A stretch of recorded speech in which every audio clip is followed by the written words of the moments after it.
सत्यं परं धीमहि। ॐ सत्यं परं धीमहि। ॐ सत्यं परं धीमहि। ॐ सत्यं परं धीमहि। ॐ सत्यं परं धीमहि।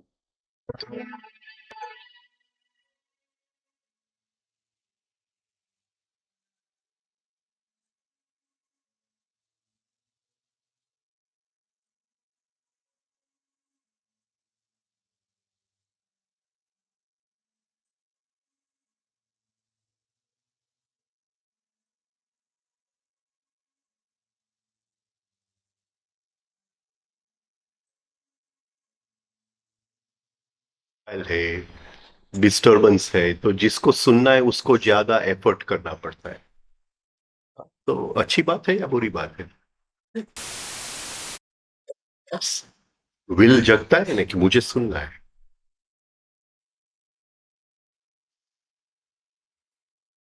ऐसे ये 1912 में गुरजेफ और ऑस्पिंस्की का मिलन।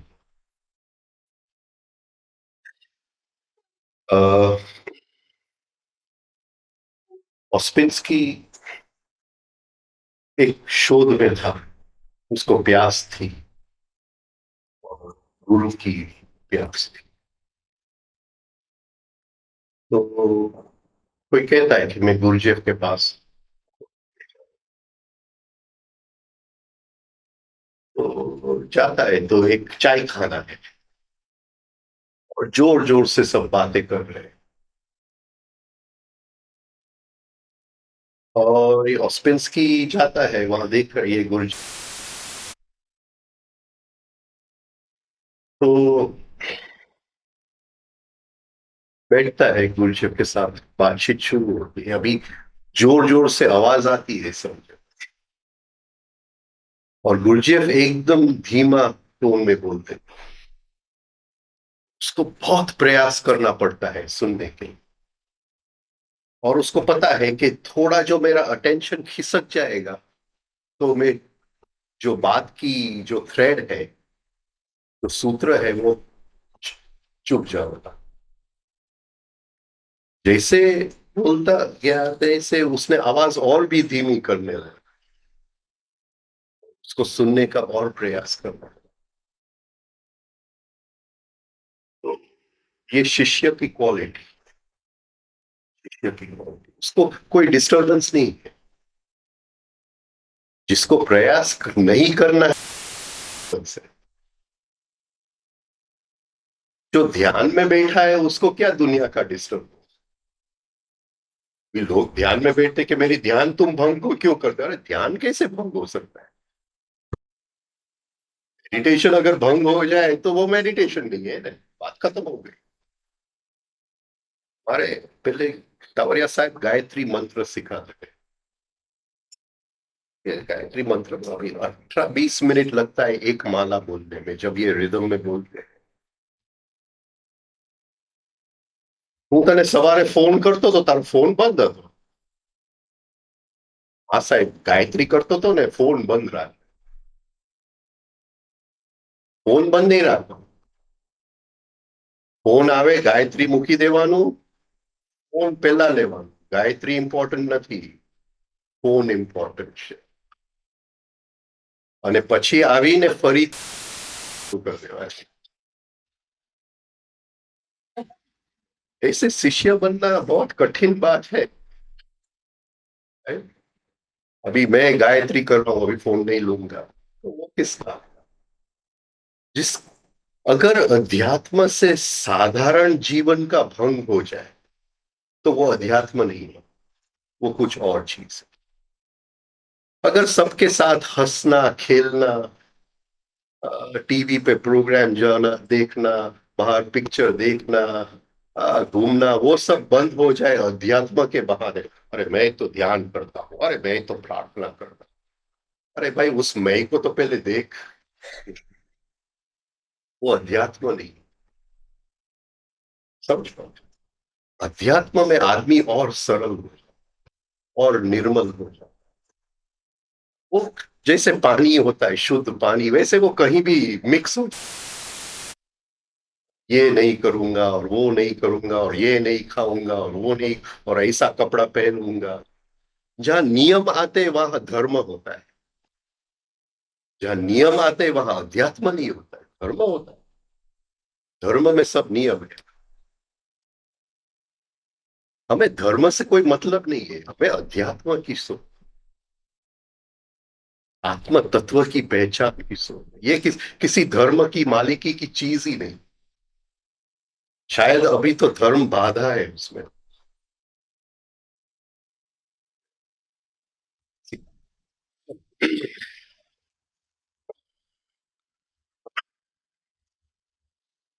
બોલ.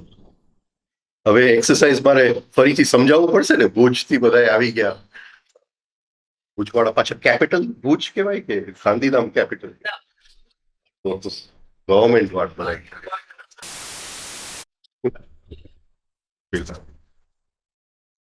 બહુ મજા આવે ગવર્મેન્ટ ઓફિસમાં જાઓ, બેઠા હોય Mahaprabhu.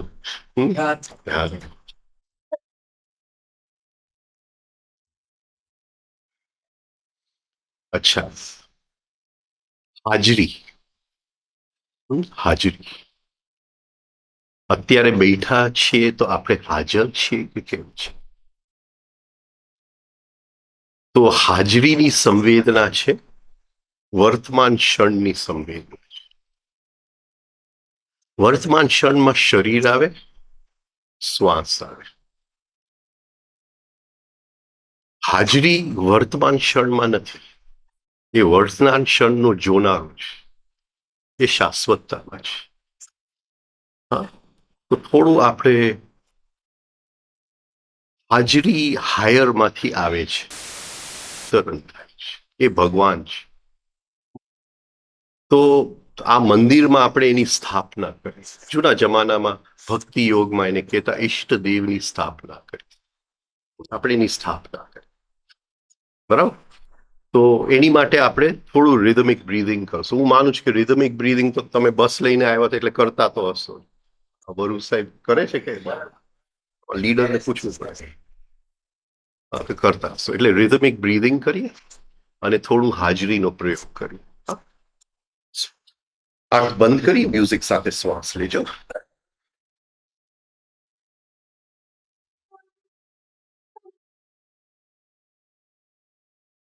Be very relaxed, very, very relaxed.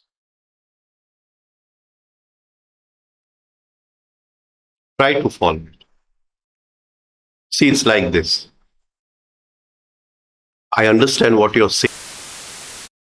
કે ડીપ મેડિટેશન में શ્વાસની ગતિ ઓછી થઈ જાય, બરાબર? પણ આપણે નોર્મલ લાઈફ જીવીએ છીએ. નોર્મલ લાઈફની અંદર બહારનો વ્યવહાર અને અંદરની સ્થિતિનો બેલેન્સ હોય. કોઈ પણ એક પલ્લું ભારી ન થઈ જવું જોઈએ. જ્યારે શ્વાસની ગતિ ધીમી થઈ જાય છે, બહારથી ધીમી થઈ જાય છે, તો અંદરનું જે મેડિટેટિવ સ્ટેટ છે એનું પલ્લું ભારી થઈ જાય છે અને માણસ એક જાતનું જે નોર્મલ લાઈફથી છે ને એક જાતની ડિટેચમેન્ટ આવી જાય છે. બની શકે તો આ रिदम में श्वास लो तो लाइफ से डिटैचमेंट नहीं आना चाहिए. We have to fulfil all our duties. तो ये एक चीज है. जब श्वास एकदम स्लो हो जाता है तो मेडिटेटिव स्टेट में समझता हूं रहता है, लेकिन फिर वो मेडिटेटिव स्टेट अपने ऊपर हावी हो जाता है, उसका हम गुलाम बन जाते. मेडिटेटिव स्टेट भी रहना चाहिए और जीवन का हर कर्म हमें आनंद से पूरा करना है. जब मेडिटेटिव स्टेट का पल्ला भारी हो जाता है फिर हमें लगता है कि ये जो जीवन का कर्म मैं कर रहा हूं, फैमिली का, सोशल लाइफ का, वो एक बैगेज जैसा लगता है. जैसे मैं घिस रहा हूं। हाँ, राइट। तो ऐसा नहीं होना चाहिए। बाहर का जीवन और भीतर का जीवन अलग, तो एक ही चीज है।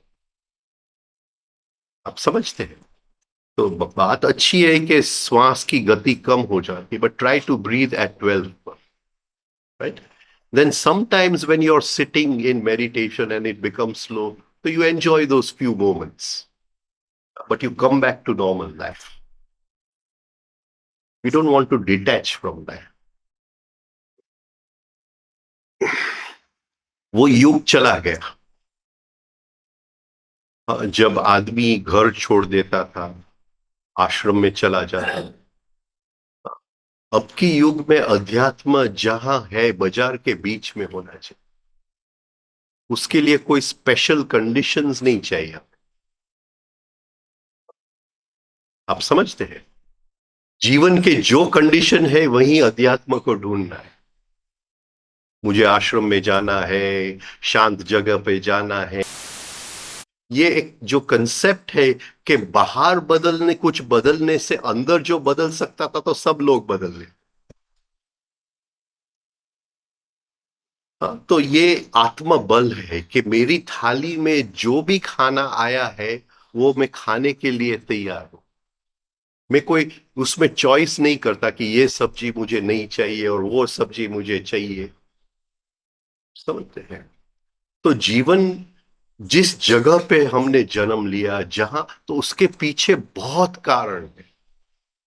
जब मैं कहता हूं कि इन सब को छोड़ के मुझे आश्रम में जाना है, तो उन कारण को मैं देख नहीं पाता हूं। ने तो sometimes it is okay, but try to breathe at 12 per minute, so you don't become detached from life. The joy of spirituality is in normal living. Should enjoy life. आप समझते हैं? किसी चीज का विषेद नहीं कि ये नहीं, ये ठीक नहीं, ये ठीक नहीं। उस पूर्णता में सब कुछ है। कोई भी चीज उस पूर्णता में से आप निकाल नहीं सकते। संत भी है, चोरी करने वाला भी है, सब कुछ वो पूर्णता में है। और वो पूर्णता भगवान है। और पूर्णता के अलावा कोई भगवान हो सकता है, वो शक्य नहीं है। समझ में आया? तो don't run. What will happen? You will run away from normal living if the breathing becomes too slow. Right? You won't find satisfaction in the small things. I don't know whether your husband and children, I don't know what your normal life is, but there must be in living with your children, in living with your husband, in fulfilling the duties of life.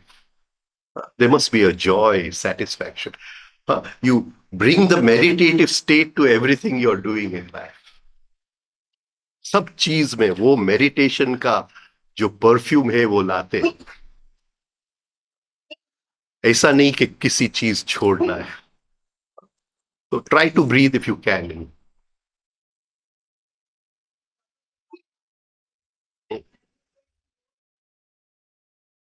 You bypass the DNA. हाँ. नहीं, I can't hear. I'm sorry. I'm sorry.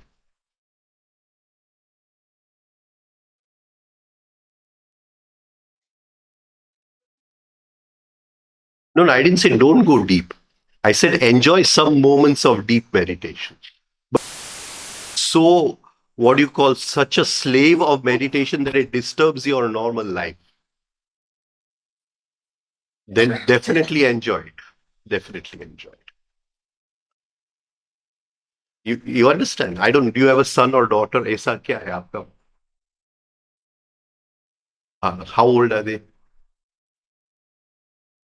So you must be able to enjoy life with them. Right? अभी मैं जहां भी हूं, मेरी बेटी रोज मुझे होमवर्क भेज देती है कि मेरा होमवर्क कर दो, कल सबमिट करने का है।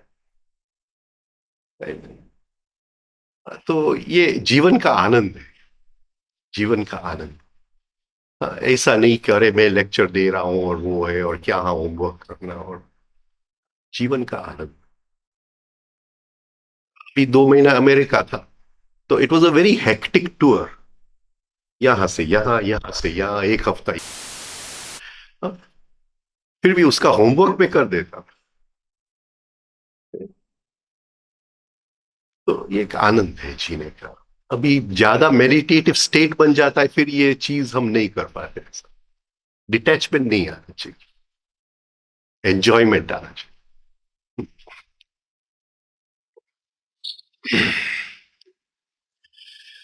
ओके।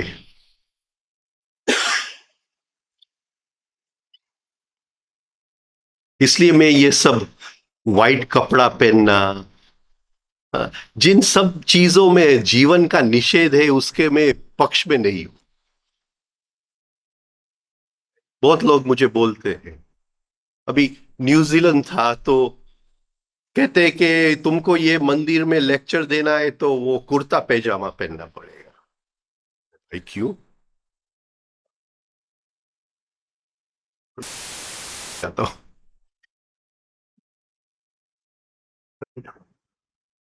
क्यों? हाँ, तो जीवन रंगों से भरा हुआ,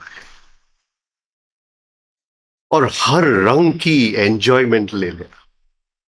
किसी ऐसा नहीं हो कि किसी चीज का निषेध हो गया कि मैं तो सफेद कपड़ा पहनता हूं। फिर मेरे गुरु थे ने, एक बार किसी ने पूछा उसको कि साहब सफेद कपड़ा कौन पहने, कि डामीज लोग को पहने।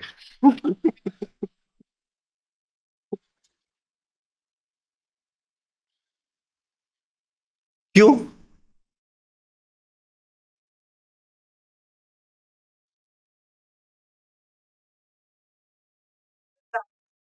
पायरेट, पारसी थे ना, पारसी थे। डामीज लोग पायरेट એટલે કોણ? શું કહે એને? ડેકોઇટ।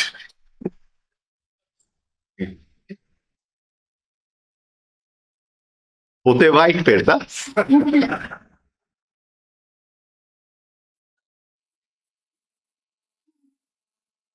वो वैष्णव लोग हैं ना, वो कहते कि सब चीज में से रस खींच लो।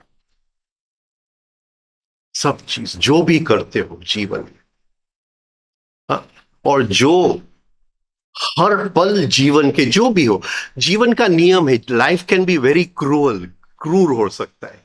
कभी कभी ऐसी घटनाएं हो जाती है जीवन में जिसमें बहुत ही दुख है। आप समझते हैं मेरी बात? लेकिन जीवन के जो भी घटना हो, उसमें से रस को खींचने का जो कला है, उसको माखन चोर कहते हैं। माखन चोर कहते हैं। वैष्णव लोग जो है वो बाल कृष्ण को पूजा करते हैं, क्योंकि वो वो उसकी हंसी कभी जाती नहीं है। लेकिन अभी वो भी पूजा करते हैं तो मुंह लटकाए हुए पूजा करते हैं। अभी बाल कृष्ण की पूजा करते हैं और मुंह लटकाए करते हैं, तो उसमें हंसी, उसका आनंद है। जीवन के हर पल में से वो माखन को चुरा लेता है। किसी की मृत्यु हो गई, माखन, बच्चे फेल हो गए एग्जाम में, माखन चुरा। ये तो सब जीवन की घटनाएं हैं।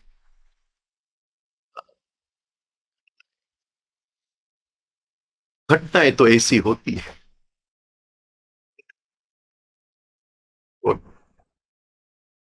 या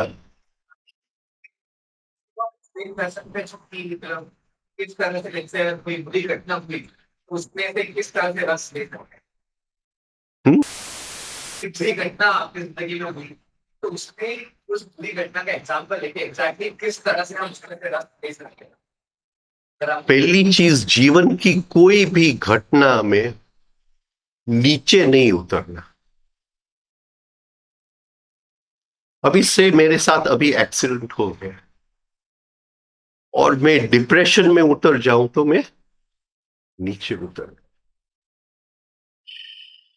एक्सीडेंट हो और मैं फरियाद करूं कि यार तुमने ड्राइविंग ठीक से नहीं किया, तो फरियाद में मैं हमेशा, कोई भी फरियाद में मैं नीचे उतर जाता। समझ में आया? लेकिन एक्सीडेंट हुआ और देखा कि अंदर की स्थिति क्या थी। उसको एक्सीडेंट में उसकी कोई भी चीज उसको हिला सका। Get what I am trying to say? अंदर ग्रेटिट्यूड है, चलो एक्सीडेंट में से बच गए तो एक, कहीं जैसे भी बच गए, जैसे भी बच गए, ऐसा होता तो ऐसा हो जाता, ऐसा होता तो ऐसा। ये अध्यात्म में इफ ओनली जैसा कोई चीज नहीं है कि ऐसा किया होता तो ये होता। क्योंकि भगवान का दरवाजा ही स्वीकृति है, और स्वीकृति के बिना भगवान का कभी दरवाजा खुलता नहीं। और स्वीकृति का मतलब है जो है ऐसा ही है, इसके अलावा कुछ नहीं हो सकता। एक्सेप्टेंस, ये ओशो का वाक्य है, acceptance is the door to the divine. You can, it's very difficult to live acceptance. कोई 100 रुपया ले गया, acceptance is the door to the divine. आपको क्या चाहिए? पैसे के प्रॉफिट चाहिए या अध्यात्म का प्रॉफिट चाहिए? वो आप नक्की कर लो। Get what I am trying to say? तो जो चीज जीवन में बनता है उसमें मैं नीचे उतरा के ऊपर उठा, यानी कॉन्शियसनेस थोड़ा उसमें से मिला तो माखन छोड़ लिया। और अगर मैं डिप्रेशन में उतर गया, फरियाद में उतर गया, अरे मैं सब लॉजिकल माइंड ये जो बंदर बक बक कर रहा है कि अरे ऐसा किया होता तो ये नहीं होता और ऐसा किया होता तो ये नहीं होता, नीचे उतर गया, बात खत्म हो गई। घटना चला गया। हाँ, वो कुछ लेके आया था, उसमें से आप ले नहीं पाए, और घटना घटना है। और ये हम नहीं सोच रहे कि यही घटना इसी पल कितने लोग के साथ हो रहा है। लेकिन जहां पर्सनल आता है, मेरे साथ, मेरे साथ, और अध्यात्म का पूरा ये कि पर्सनल जैसा कोई चीज ही नहीं, मेरे साथ हुआ ही नहीं राज, मैं तो दूर से देख रहा हूं। आप सब जैसे दिस कोई दूसरे के साथ हुआ, उसके बेराजन के साथ हुआ। मतलब we make everything personal in life, everything is personal. And as long as everything is personal, कभी भी ईगो में से फ्रीडम नहीं हो सकता है। मेरे साथ क्यों हुआ, अभी कभी मुक्ति का जगह ही नहीं रखा। Acceptance, acceptance is the door to the divine. क्योंकि जो यात्रा करना है वो फैक्ट से ट्रूथ तक की यात्रा। फैक्ट यानी तथ्य। ये तथ्य है कि वो मेरा पैसा ले गया, ये तथ्य है, वो फैक्ट है, वो सत्य नहीं है। सत्य अगर मुझे दिखाई देता, सोच लेता कि अरे ये पैसा मेरा था या उनका था। ये अच्छी बात है कि हमको सत्य दिखाई नहीं देता। You understand? कि सत्य में तो ये आता कि अरे ये पैसा मैं तो भूल से मेरा बोल रहा था, वो तो पहले से उनका था, वो चोरी नहीं किया, उनका जो था वो लेके गया। तो अगर it's very what you call grace of the God के हम सत्य को देख नहीं पाते। अगर सत्य को देख पाते तो we'll go mad this very moment. लेकिन फैक्ट की एक्सेप्टेंस से सत्य की यात्रा शुरू होती, तथ्य से सत्य। तथ्य यानी फैक्ट, एक्सेप्ट द फैक्ट। तो दो आदमी को एक्सीडेंट होता है, लेकिन एक के लिए एक्सीडेंट नहीं है, एक के लिए तो स्टेपिंग स्टोन्स है आय ऊपर जाने का, और दूसरे के लिए एक्सीडेंट है क्योंकि वो नीचे रोने लगे। Understand what I am trying to से?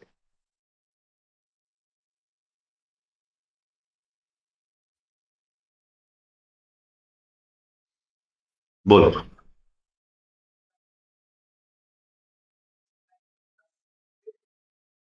extracting consciousness or extracting joy, because those who might not Well, I can be conscious in some. See, have one. The ego is satisfied. The soul experiences joy. અહમને સંતોષ મળે, જીવને આનંદ મળે, અને આ બંને પારખી લેવાના. આ સમજાય છે? મને એક નવી ગાડી મળી તો અહમને, પણ હું તમારી નવી ગાડીમાં બેસું અને આનંદ આવે તો જીવને આનંદ આવે છે. પોઝેશનની અંદર અહમ આવી જાય.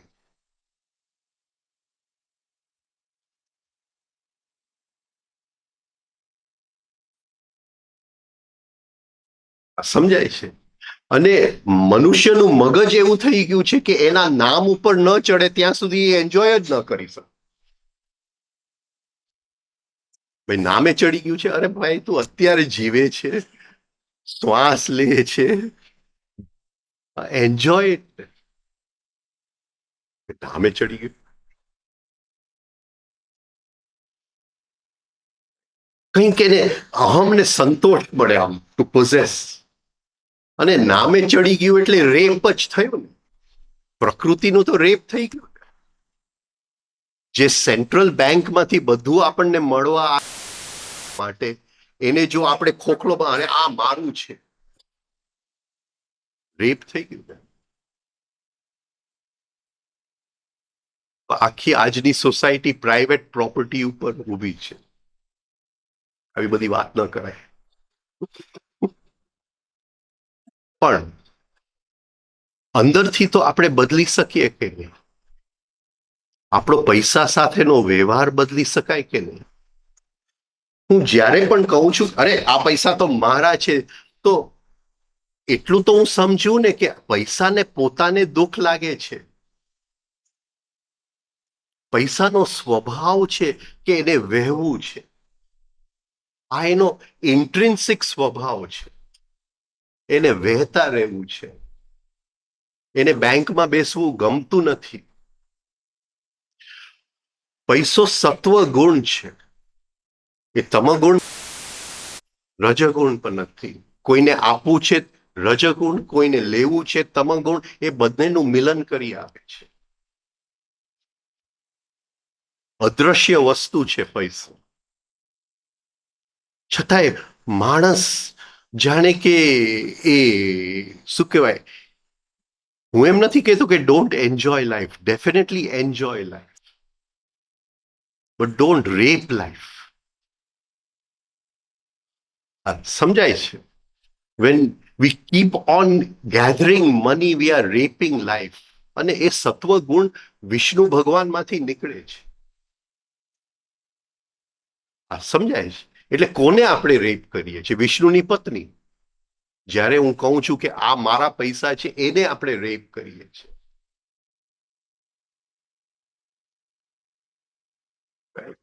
એટલે જો પૈસા સાથેનો આપણો વ્યવહાર, અધ્યાત્મની શક્યતા ઊભી થઈ જાય. પણ પૈસા સાથે જ આપણો વ્યવહાર ન સુધરે તો અધ્યાત્મની શક્યતા ન રહે. ઘણા લોકો આવીને કહે કે અરે આટલા જ પૈસા વાપરી નાખો ને. પણ આપણને એ ખબર જ નથી કે પૈસાને પોતાને દુઃખ લાગે છે. તમે કઈ રીતે એની સાથે વ્યવહાર કરો છો? આટલું સસ્તું છે. અમારા રામદુલારે બાપુ હતા, એ 1 રૂપિયાની નોટ હાથમાં લે કે 100 રૂપિયાની હાથમાં લે, બંનેની અંદર એનું જે રીતે દ્રષ્ટિ કરે, જે રીતે એ હાથ લગાડે, એ બિલકુલ સેમ જ હોય.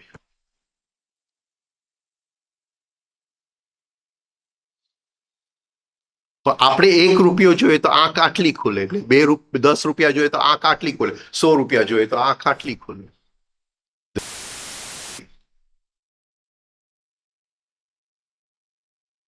પૈસો આપણો નથી, એ ક્યાંયથી આપણને વાપરવા માટે મળે છે. કોઈક હાયર સેન્ટ્રલ બેંકમાંથી મળે છે. જ્યારે તાવરિયા સાહેબનું વિલ ખોલ્યું તો એને કીધું કે મારા લાઈફમાં I did not own anything, I used everything as a trustee.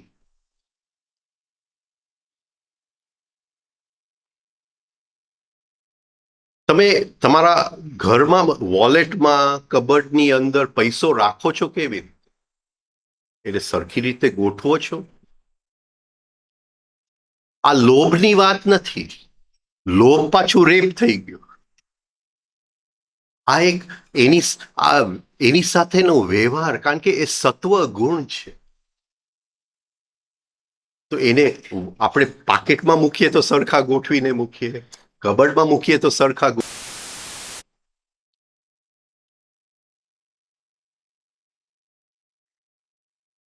કઈ રીતે પૈસાની વાત કરીએ. ઘણા લોકો અરે બેંકમાં નાખી દેજો, કે ભાઈ ક્યાં કુવામાં નાખી દેવાના છે? બેંકમાં જમા કરજો. પૈસા નાખી દેવાય? નાખી દેજો ને, આટલા ખાતામાં નાખી દેજો.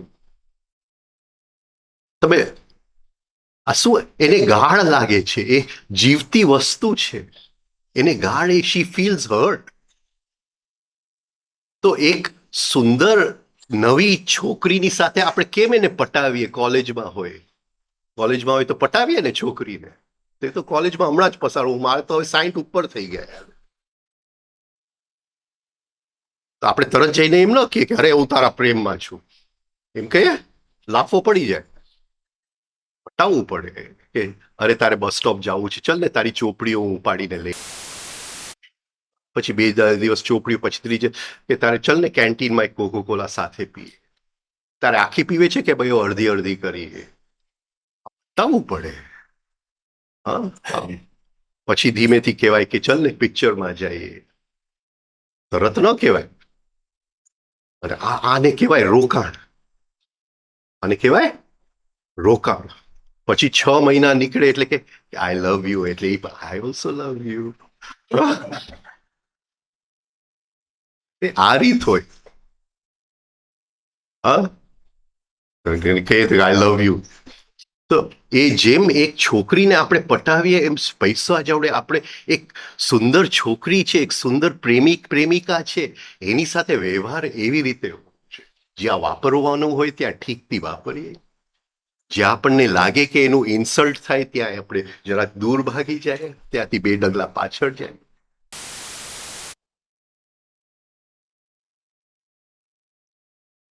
જે અધ્યાત્મ છે એ એવું છે, એને પટાવવું પડે. એ કઈ એમને એમ નથી મળતું. ભલે આપણે અભ્યાસ કરીએ, બધી એક્સરસાઇઝ કરીએ, આ કરીએ, પણ અંદરથી આપણું હૃદય કેવું છે? હૃદય કોમલ હોય તો એ વસ્તુ આપણને, એ જે સત્વ છે આપણને મળવા આવે. એ કે આઈ લવ યુ. પટાવવું પડે.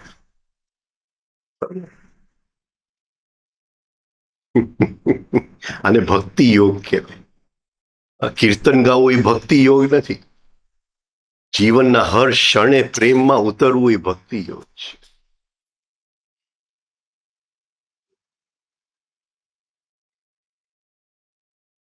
બોલ, તારે કઈ બીજું પૂછવું નથી ને?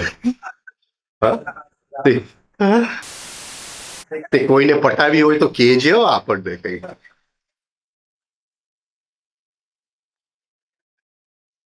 મને આ ગ્રહોનો વિષય એકદમ ડ્રાય લાગે એટલે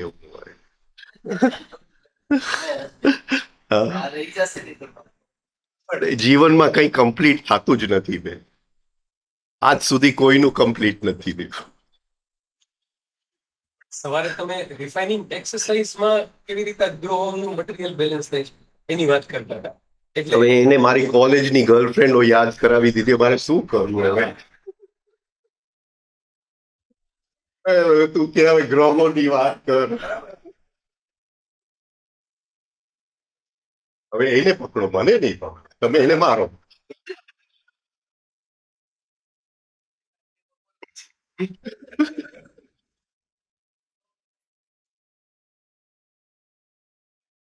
હોશિયાર છે.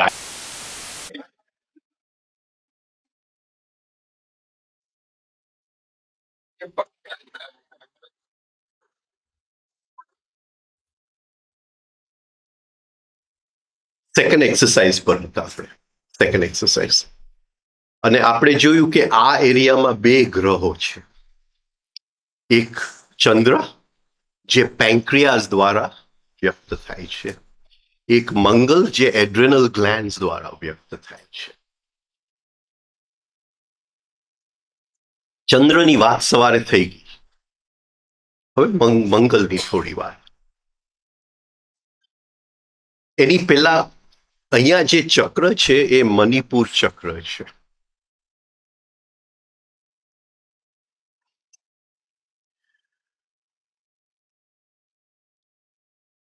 યોગની અંદર અહીંયા બે ચક્રની વાત,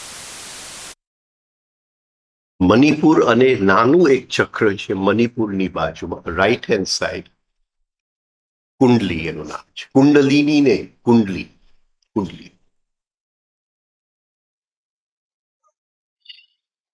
મણિપુર કર્ણ છે, કુંડલી અર્જુન છે. અર્જુન જે શબ્દ બન્યો છે એ જરા જોઈ લેવું પડે આપણે. જે અરજી ભાવમાં જીવે છે એ અર્જુન. અરજી ભાવ એટલે પ્રાર્થનાનો ભાવ. હા, હું તમને અરજ કરું છું કે આપ, હું તમને ઓર્ડર નથી કરતો આ કરજો. મારે સવારે નિકિતાબેન એક્સરસાઇઝ કરાવતા હતા, શ્વાસ નિકાલો, ઓર્ડર, શ્વાસ નિકાલીએ અર્જુન. અરજી ભાવ, અરજી ભાવમાં જીવવું.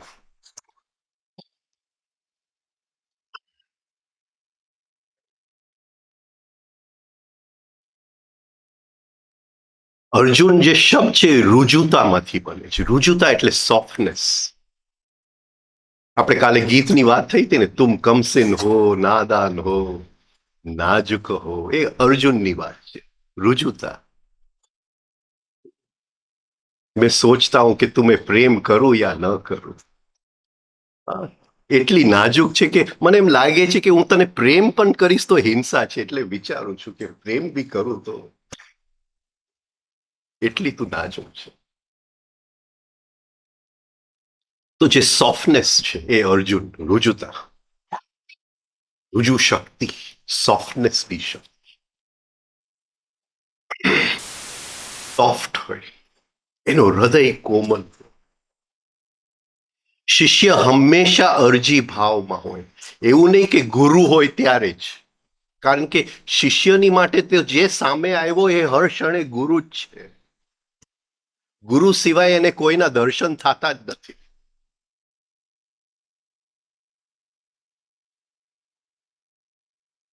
એટલે શિષ્યત્વ જીવવું જરા મુશ્કેલ છે. અરજી ભાવમાં જીવવું. તો એ અર્જુન છે એ કુંડલી ચક્ર છે, કર્ણ છે એ મણિપુર ચક્ર છે. મણિપુર ચક્રમાં ઉત્તેજના છે. આ મંગલનું નેગેટિવ પાર્ટ, ઉત્તેજના, બડબડ બડબડ કરતા, ગુસ્સો, ભડકો થઈ જાય. અમુક લોકો હોય સેજ આપણે પીનળ ભડકો થઈ જાય. તો એ મંગલના નેગેટિવ પાર્ટથી કંટ્રોલ્ડ છે, એના ગુલામ છે, એને ખ્યાલ નથી. હા, તો મણિપુરમાંથી એને સેજ હટીને શેમાં જવું પડે? કુંડલીમાં જવું પડે. મંગલનો સ્વભાવ છે આર્ગ્યુમેન્ટેટિવ. શું કહે ગુજરાતીમાં? હા, દલીલબાજ. દલીલબાજ. આર્ગ્યુમેન્ટ જે શબ્દ છે બહુ કિંમતી શબ્દ છે. એ લેટિન શબ્દ આર્જેન્ટમ માંથી આવે છે. આર્જેન્ટમ એટલે સિલ્વર. એટલે આર્ગ્યુમેન્ટનો ઓરિજિનલ જે મીનિંગ હતું પોલિશિંગ ધ સિલ્વર. એટલે આર્ગ્યુમેન્ટથી અંદર જે સત્ય છે એ સત્યને બહાર કાઢો. પણ હવે આર્ગ્યુમેન્ટ શબ્દ બદલાઈ ગયું છે. મારી વાત રહેવી જોઈએ, તારી વાત ન રહે. આર્ગ્યુમેન્ટ, દલીલબાજ, ખોટી દલીલબાજ. એટલે કર્ણ જે છે, કર્ણને ડાયરેક્ટ મારી શકાય એમ નથી, કારણ કે માણસ જ્યારે એના રથ પર હોય અને દલીલો કરતો હોય તો એ માણસની સાથે કોઈ પણ શું કહેવાય યુદ્ધમાં ઉતરે એ જીતી શકે એમ નથી. પણ પેલા લોકો આવે કે એક્સરસાઇઝ કરે છે એટલે હું કહું કે તમારી પત્ની આવી છે કે તમે બેન એક્સરસાઇઝ કરો છો? હું નથી કરતી. કેમ નથી કરતો? આ જો ને તમારો આ ભાઈ, હા આટલા વર્ષોથી કરે, તમને દેખાય છે એની અંદર કઈ થયું? હવે આ એક્સરસાઇઝ કરીને શું ફાયદો?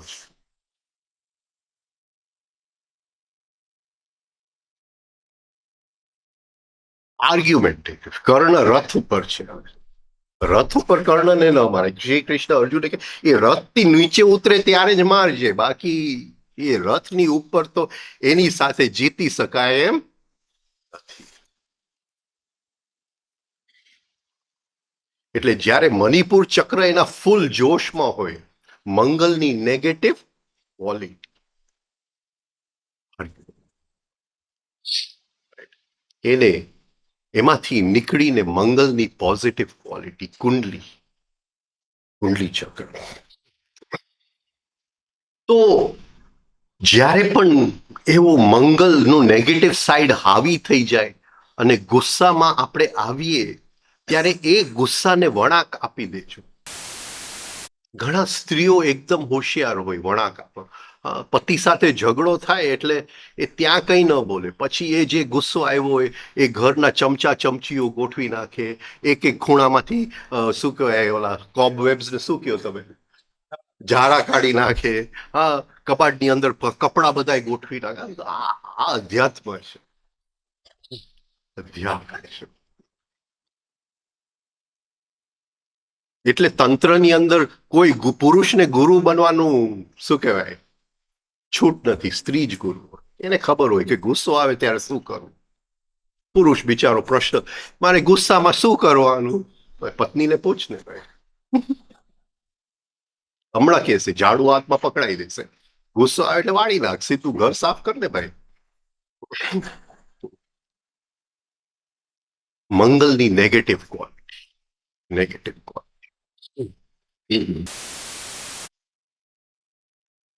હવે જે એડ્રેનલ ગ્લેન્ડ્સ છે, એડ્રેનલ ગ્લેન્ડ્સ એ ભલે આટલા નાના છે, એકદમ ઝીણા છે, પણ એના બે ભાગ છે. એક બહારનું શેલ કોચલું અને એક અંદરનો પાર્ટ. જે બહારનું કોચલું છે એમાંથી જે હોર્મોન નીકળે છે એ સ્વ બચાવનો હોર્મોન છે, કે જ્યાં મને શું કહેવાય ડેન્જર લાગે, હા ભય જેવું લાગે ત્યાંથી ભાગી જાઓ, ફાઇટ ઓર ફ્લાઇટ, કે કાં તો લડું. એ આપણો કવચ છે. હા, શરીરને પ્રોટેક્ટ કરવાનો કવચ છે. પણ જે અંદરનું છે, હા એમાંથી જે નીકળે છે એ એગ્રેસિવનેસ છે. મંગલની આ સૌથી મોટી ક્વોલિટી છે, એની સૌથી નેગેટિવ ક્વોલિટી છે આગ્રહ.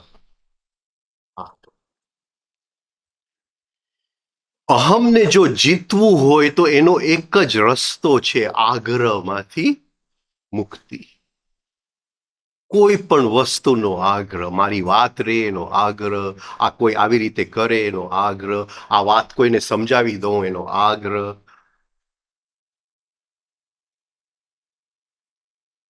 ઝીણી ઝીણી વસ્તુઓમાં આપણી આગ્રહ છે. અને પછી આપણે ગુરુ પાસે જાય આગ્રહથી મુક્તિ લેવા માટે, અને એ ગુરુનો નવો આગ્રહ કરતા આગ્રહ.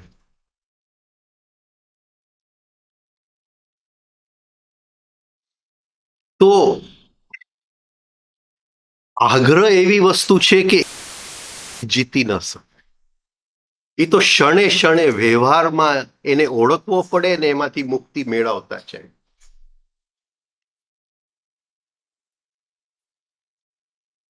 આપણી અંદર સૌથી ગહેરું જે એટીટ્યુડ છે, વલણ જે છે, હું સાચો છું. અને જ્યાં સુધી આગ્રહમાંથી મુક્તિ નથી મળતી, તો આ મંગલ ગ્રહનું જે મોટું નેગેટિવ પાર્ટ છે એ એગ્રેસિવનેસ. અને એની માટે આ બીજી એક્સરસાઇઝ જે આપણે કરીએ છીએ એ મંગલના નેગેટિવ પાર્ટને શાંત કરવા અને પોઝિટિવ પાર્ટ બ્રેવરી, અભય મુદ્રા, એનો પોઝિટિવ પાર્ટ છે. મંગલ જો સરખી રીતે બેલેન્સમાં આવે તો આપણા જીવનમાં ઘણું બદલાય છે. પહેલી વસ્તુ કે બધાય કરજામાંથી આપણે નીકળી જાય. ક્યાંય પણ હજી આપણા જીવનમાં કરજો હોય, અને પૈસાનો કરજો તો ખાલી એક દેખીતો કરજો છે. કરજો એટલે ઓપોઝિટની પણ વાત કરું છું. તમે સમજો છો ઓપોઝિટની વાત શું? આર્થિક બાબત તો ખરી જ, પણ એની ઓપોઝિટ પણ વાત કરું છું. શું?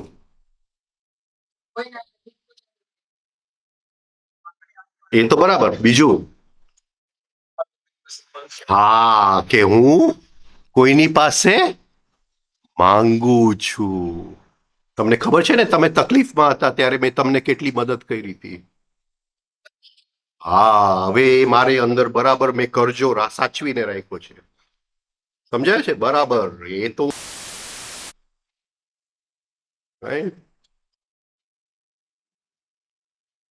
આ શું છે? એ મંગલની નેગેટિવ સાઈડ છે. એટલે તમે મારી પાસે માંગો એ તો ખર્ચો કરો જ, પણ મને એક વેમ હોય કે એની પાસે હું માંગુ છું, એની પાસે મેં તો કેટલા લોકો માટે કર્યું છે, એને મને તો આપવું જ જોઈએ. ઇંગ્લિશમાં એની શું કે વાક્ય છે, આઈ એમ ઓડ. શું કે એને ગુજરાતીમાં કઈ રીતે વ્યક્ત કરશો? હા, હું લેણું. એટલે ખાલી પૈસાનો લેણું નહીં. તમે સમજો છો? પૈસાનો લેણું નહીં. ને આપણે બધાને એમ થાય, એટલા સ્ત્રીઓ મને મળવા આવે 40 વર્ષ 50, કે ભાઈ આખી જિંદગી મેં મારી ફેમિલી માટે કર્યું, દીકરા માટે કર્યું, પતિ માટે કર્યું, આની માટે કર્યું, હવે મારે મારી માટે કંઈક કરવું છે. આ લેણનો ભાવ કે ને, હું માંગુ છું, મેં બીજા માટે કર્યું, મારી માટે તો કોઈ કંઈ કરતું જ નથી.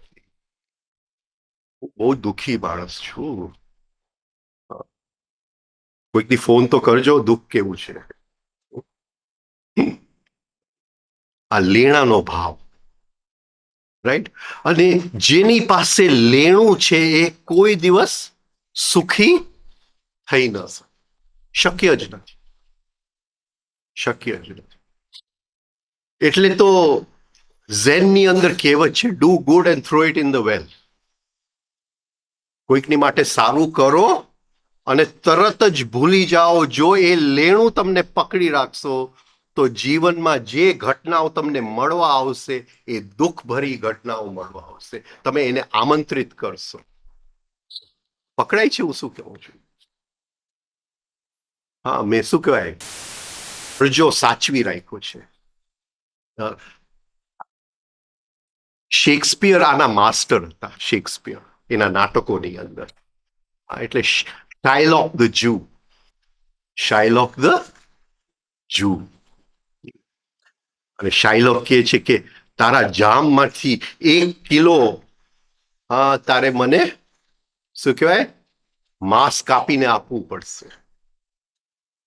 હવે ચિઠ્ઠી તો લખાઈ ગઈ કે તારે તું જે માંગે એ તો હું આપી દઈશ. ચિઠ્ઠી તો લખાઈ ગઈ, પ્રોમિસરી નોટ તો અપાઈ ગયો. હવે ફસાઈ ગયો. પછી તો એની પત્ની આવી વકીલના રૂપમાં કોર્ટની અંદર કે ભાઈ 1 કિલો માંસ તને આપવું બરાબર, તું કાલે ચપ્પુ અને કાપીને લઈ લે. પણ તે આ જે પ્રોમિસરી નોટમાં લોહીનું નથી લખ્યું. એટલું તું કાપે ત્યારે 1 ટીપું લોહી નહીં પડવું જોઈએ. લોહી પડે તો તું ગયો. એટલે સામે કોઈક મળી જાય ને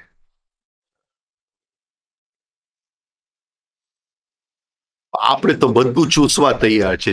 માંસ એ ચૂસી લે ને લોહી એ ચૂસી લે ને બાકી એ કઈ બચ્યું હોય તો એ ચૂસી લે.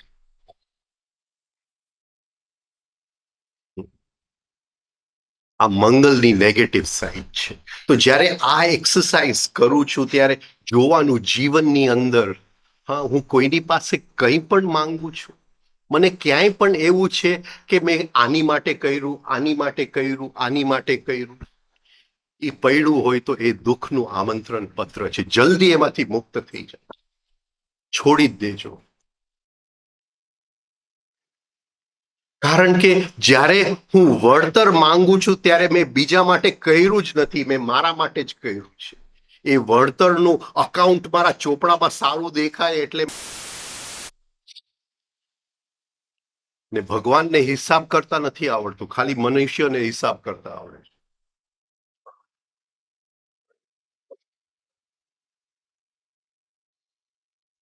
હવે આ બહુ સુંદર વાત છે કે ચંદ્રની અંદર સ્ત્રી શક્તિનો કારક છે અને મંગલની અંદર પુરુષ શક્તિનો કારક છે, અને બંને એક જગ્યાએ છે. સોલર પ્લેક્સસ બંને એક જગ્યાએ છે, અને આ બંનેને સમજી લેવું પડે.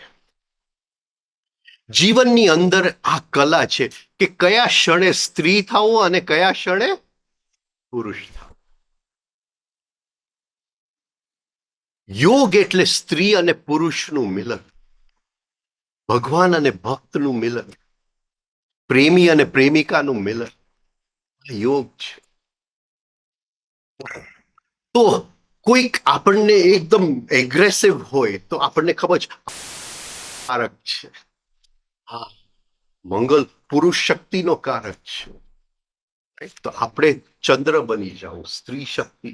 ભલે આપણે શરીરથી પુરુષ હોય પણ આપણે સ્ત્રી બની તો શકીએ. અને એ જેટલા પણ ગાઢ બોલતો હોય, ગમે એ બોલતો હોય, પણ આપણે સ્ત્રી બની જાય તો પુરુષ અને સ્ત્રીનું મિલન છે, અને જ્યાં મિલન છે ત્યાં આનંદ છે.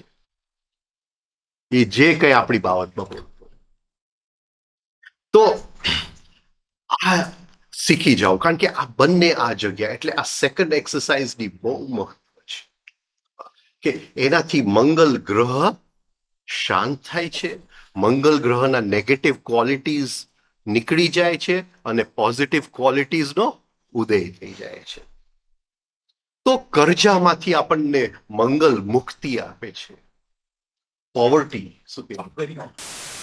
મુક્તિ આપે છે, ચામડીના રોગમાંથી મુક્તિ આપે છે, આંખની તકલીફોમાંથી મુક્તિ આવે છે.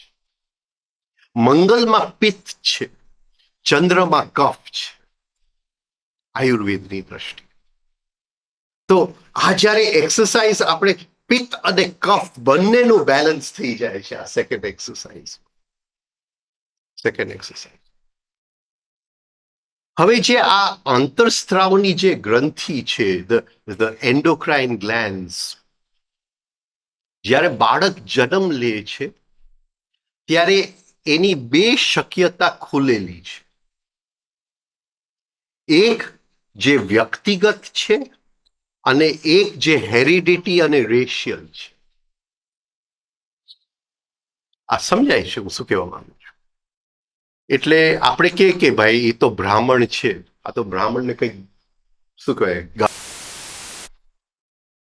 તો આપણને ખબર છે કે જે એડ્રેનલ ગ્લેન્ડ્સના જે બે શક્યતાઓ છે એમાં એક જે છે એ રેશિયલ છે, જાતિ છે. તો એનામાં ગુસ્સો વધારે હોય જ, એનામાં ગુસ્સો હોય જ વધારે. હા, કારણ કે એ આખી જાતિનો સંસ્કાર છે. અને આપણા વ્યક્તિગત સંસ્કાર તો જન્મની સાથે શું કહેવાય વ્યક્ત થાય છે, પણ જાતિના સંસ્કાર 7મે મહિને જ્યારે આપણે શ્રીમંત કરીએ છીએ ત્યારે જ એ આવી જાય છે. જાતિના સંસ્કાર છે. એટલે હરેક જે એન્ડોક્રાઇન ગ્લેન્ડ છે, જે આંતરસ્ત્રાવનું ગ્લેન્ડ છે, તમે એન્ડોક્રાઇન સમજો છો તો હું એ શબ્દ કાઢ નાખું.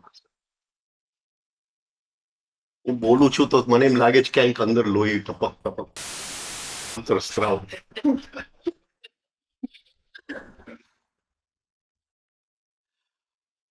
તો પેલી જે છે જાતિ સાથે છે,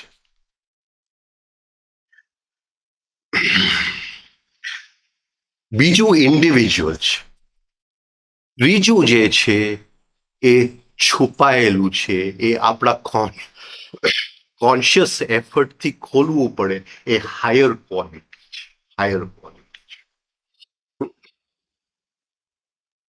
હવે બહુ હું શું કહેવાય ગ્રહોની ઓલિયતમાં ન જઈ શકું, પણ હું કહું કે મંગલ ગ્રહના બે રાશિ છે, સ્કોર્પિયો યાને વૃશ્ચિક, મેષ, એરિસ.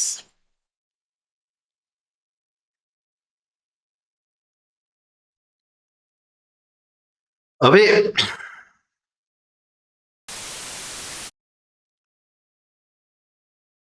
બધું માં નહીં જાય આપણે, પણ આપણે થોડાક સિમ્બોલોજીને સમજીએ. મેષ રાશિનો જે સિમ્બલ છે એ રેમ છે. રેમ પુરુષ બકરીને શું કે? હા, બકરો કે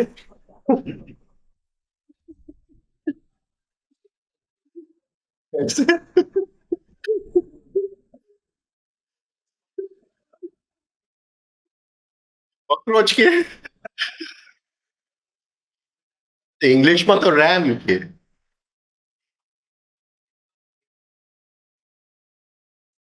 પણ આ તો શું છે, આમ સિંગડા લઈને આમ દોડી જાવે ને જે કોઈ વચ્ચે આવે ને ઉડાવી દો. હા, એવો સ્વભાવ હોય ઘણા લોકો. તમે જોયા છે એવા સ્વભાવના? કોઈ નહીં. રેમ ઇંગ્લિશ શબ્દ છે, ટુ રેમ ઇંગ્લિશ શબ્દ છે એટલે રેમ. વચ્ચે કોઈ આવું ન જોઈએ. બહુ વર્ષો પહેલા જ્યારે ઇંગ્લેન્ડમાં રેલવે નાખવાની હતી, તો વિન્સ્ટન ચર્ચિલ ઇંગ્લેન્ડના પ્રાઇમ મિનિસ્ટર હતા, ને એનો ટિપિકલ સ્વભાવ રેમ. શું કે બુલી કરવાનું, શું કે બુલી શું કે ગુજરાતીમાં એને? સ્કૂલમાં હા, બીજા લોકોને હેરાન કરતા હોય જે છોકરાઓ, એને શું કે? હા, ને ટાંગ નહીં ખીંચતા, ટાંગ ખીંચના તો મશ્કરી કરના, યાને બુલી, દાદાગીરી કરવાનું. હા હા, દાદાગીરી કર. હા, એટલે વિન્સ્ટન ચર્ચિલનો જરા ટિપિકલ રેમ સ્વભાવ, જે આવે એને ઉડાવો વચ્ચે. પૂછ્યું કે ભારતને આઝાદી આપી દો, કે ભારતને હું આઝાદી ના, એ જમાનામાં, રાઈટ. પછી વિન્સ્ટન ચર્ચિલ ગયા અને એટલી આવ્યો એટલે આ ભારતને આઝાદી પડી. તો ચડતે વખતે હા,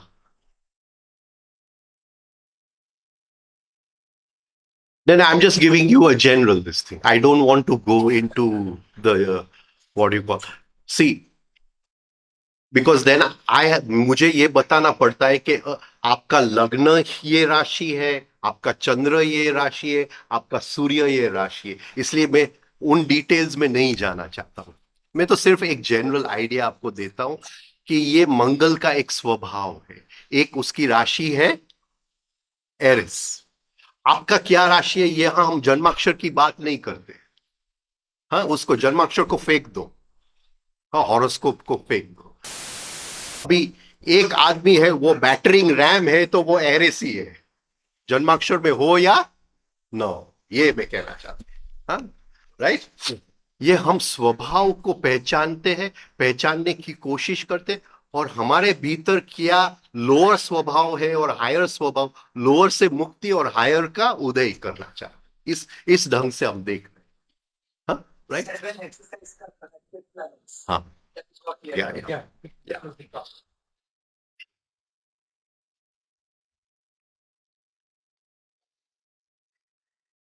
तो વિન્સ્ટન ચર્ચિલ ને ઓલો રેલવે મિનિસ્ટર આવ્યો કે ભાઈ આ ઇંગ્લેન્ડમાં રેલવે લાઈન નાખવાની છે. તો એ કે સૌથી સસ્તું કેમ નખાશે? તો કે સીધી લીટીમાં જાય ને તો સૌથી સસ્તું. લીધો વચ્ચે એક લાઈન દોરી દીધી, બે કટકા કરી નાખ્યા, આમ દોરી દો, વચ્ચે જે આવે ઉડાવી દો.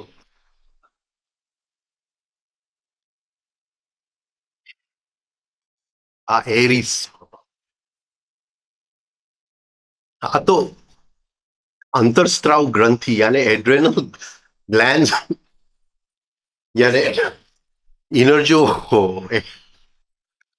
एंडोक्राइन ग्लैंड्स है उसमें तीसरा शक्यता कैसा होना चाहिए वो आपको समझाने की कोशिश कर रहा हूं, राइट.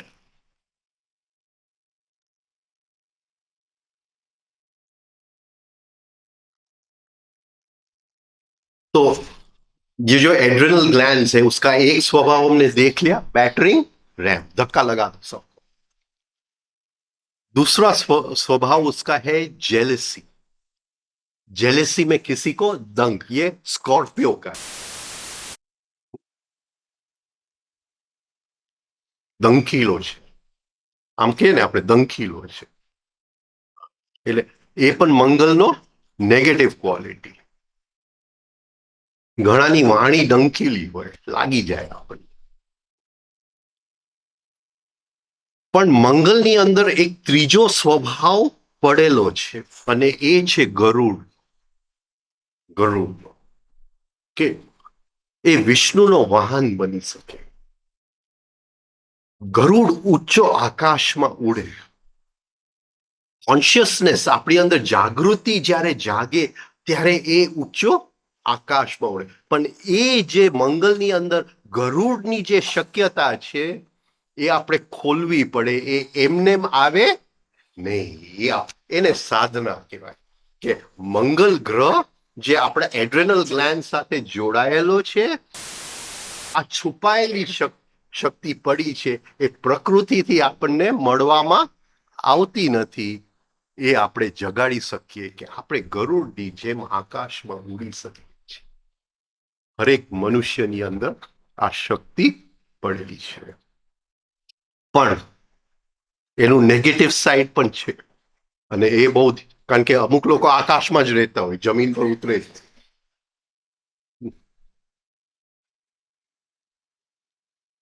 અમારા એક મિત્ર છે, તમે ગમે એને આપો ખોલી નાખે. એટલે એ નાનો હતો ત્યારે એના રૂમમાં જો તો 200-300 ઘડિયાળ ખોલેલા હોય, ટેપ રેકોર્ડરો ખોલેલા હોય, બધું પાથરેલું હોય. પછી એ જમાનામાં તો ખાલી ફિયાટ ગાડી ને એમ્બેસેડર ગાડી, ત્રીજી ગાડી નથી, 2 ગાડી એમ્બેસેડર. એટલે અમારી ફિયાટ બગડે એટલે આપણે એને કંઈક જરાક સરખું કરી આપે. સરખું તો કરી આપે. પછી એનો ભાઈ બાજુમાં ઉભો હોય ને, ભાઈ એ સરખું કરે ને એટલે તરત એની પાસે લઈ લેજો. એ ફિયાટમાંથી બાકી મર્સિડીઝ કરવા જશે ને ત્યારે ગોટાળો થશે. એ ઘણા લોકો હવામાં જ ઉડતા હોય. તો એ નેગેટિવ ક્વોલિટી છે. પહેલા મંગલ ગ્રહને આપણે એને સ્ટેબિલાઇઝ, એટલે જ્યારે આ રિધમમાં બીજી એક્સરસાઇઝ કરીએ એ ગ્રહ રિધમ એન્ડ બેલેન્સમાં આવે અને એની અંદર જે ગરુડની શક્યતા છે એ ખોલીને આપણે ઉપર ઉડીએ. આપણી એક કમનસીબી છે આ દેશની કે આપણી ઘણી બધી સંપત્તિ લોકો લૂંટી ગયા. અહીંથી આપણે આપણું ગરુડનું જે અંદર શક્યતા ઉપર ગરુડને સ્ટડી કરવું હોય તો લંડનના મ્યુઝિયમમાં આપણે જવું. હવે 100 વર્ષ 200-300 વર્ષ પહેલા લઈ ગયા હોય એ લોકો, પણ લંડનના મ્યુઝિયમમાં અદ્ભુત ગરુડ છે અને એને આપણે જોઈએ તો ધીમે ધીમે આપણને ખ્યાલ આવે કે આપણી અંદર જે આ હાયર શક્યતા જે પડેલી છે એક છુપી રૂપે, એ કઈ રીતે ખોલાય. આખું સાયન્સ એ ગરુડમાં સમજાવેલું છે. અહીંથી લોકો લઈ ગયા ત્યાં પડે. તો આ બીજી એક્સરસાઇઝ ચંદ્રને પણ બેલેન્સ લે આવે, મંગલ ગ્રહને પણ બેલેન્સ લે આવે.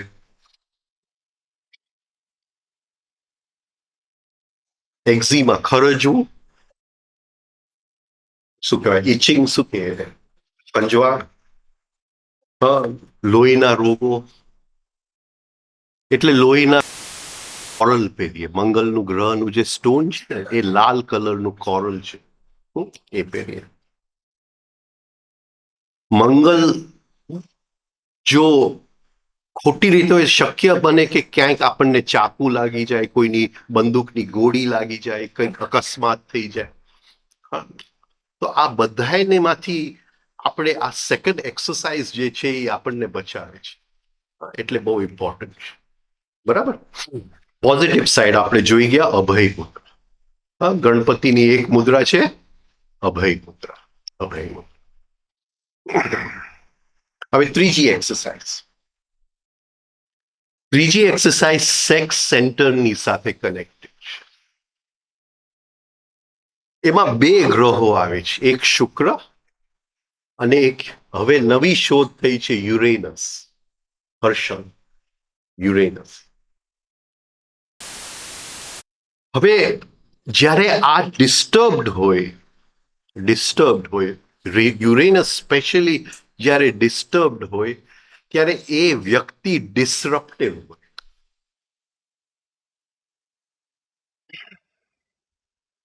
બધું સરખું ચાલતું હોય અને કોઈક વ્યક્તિઓ એવા હોય બધું બગાડી નાખે. શું આપણે ગુજરાતી કરેલા ઉપર પાણી ફેરવે કે શું કે એવું કઈ કહે ને, આપણે કરેલા ઉપર પાણી ફેરવી દે. ડિસરપ્ટિવ ટાઈપ. બધું આનંદથી જીવતા હોય ને ક્યાંક એવી જગ્યાએ પૈસા રોકી દે કે બધું પૂરું થઈ જાય. આ સેક્સ સેન્ટરનું ડિસ્ટર્બન્સ છે, સેક્સ સેન્ટરનું ઇમ્બેલેન્સ છે. એક્ઝેક્ટલી ડિસરપ્ટિવ ને ગુજરાતીમાં શું કહેશું આપણે? બધું વેરાશરણ થઈ ગયું, અરાજકતા થઈ ગઈ. તો એ જે છે એ યુરેનસની બહુ નેગેટિવ ક્વોલિટી છે ને કદાચ બધાને જોવામાં તો આવ્યું જ હોય. અમુક છોકરાઓ એવા જ હોય, એને શું કહેવાય બગાડવામાં જ રસ હોય. એને કઈ સરખું ચાલે એને આનંદમાં જ ન હોય.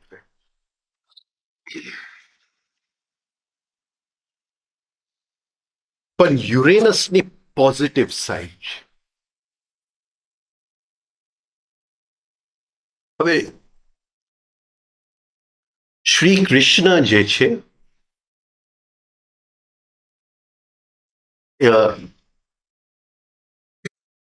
એનું ગોત્ર, એની ડાયનેસ્ટી વૃષની ડાયનેસ્ટી. હા, એટલે જે સેક્સ સેલ છે એને વૃષણ કહેવામાં આવે છે. એટલે વૃષની એટલે એ સેક્સ સેલમાંથી ટ્રાન્સફોર્મ કરી અને હાઈએસ્ટ ક્વોલિટી જેને ખેંચી લીધું એટલે એને આપણે શ્રી કૃષ્ણ. કૃષ્ણ જે શબ્દ બને છે એ કૃષિમાંથી બને છે, જે ખેતીવાડી કરે છે. એટલે જેને સેક્સ એનર્જીની ખેતી કરી અને એમાંથી હાઈએસ્ટ વસ્તુ જે એનું શું કહેવાય હાર્વેસ્ટિંગ કર્યું, શું કહેવાય આપણે એનું, એ શ્રી કૃષ્ણ છે. એટલે હા, એ વૃષની ડાયનેસ્ટી, વૃષની કહેવાય છે, વૃષણમાંથી છે. જોવાનું એ છે કે શ્રી કૃષ્ણના જન્મ પહેલા બધું સરખું ચાલતું હતું. નારદ આવીને બધું ગોટાળો કરી નાખ્યો, પાણી ફેરવી નાખ્યું ને નારદ.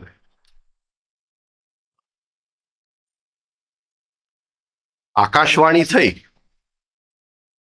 કે દેવકીને કંસ વરાવા જતા હતા, ત્યાં આકાશવાણી થઈ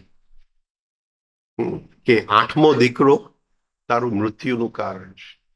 એટલે તરત જેલમાં નાખ. પછી વાસુદેવ કંસ પાસે ગયા અને કીધું કે ભાઈ 8મો દીકરો હું તને દઈ દઉં, તું અત્યારે જેલમાં શું કામ રાખે છે? રાઈટ, હું તને દઈ દઉં 8મો દીકરો, પણ તું કે ચિંતા શું છે? બરાબર છે. જેલમાંથી છોડી દીધા દેવકીને. પછી કંસ આરામથી જંગલમાં બેઠા હતા એક જગ્યાએ, ત્યાં નારદ આવ્યા. તે કેમ આને છોડ્યા જેલમાંથી? કે તો 8મો દીકરો છે. પણ તે 8મા દીકરાની ગણતરી કેમ કરી? દીકરાથી તું ગણતરી કરીશ તો 8મો છેલ્લો છે, પણ છેલ્લેથી ગણતરી કરીશ તો પહેલો 8મો છે. હવે કંસ ગોટાળામાં આવી ગયા. પાણી ફેરવી દીધું. પાણી ફેરવું, પાછો જેલમાં નાખો, પાછો જેલમાં નાખો.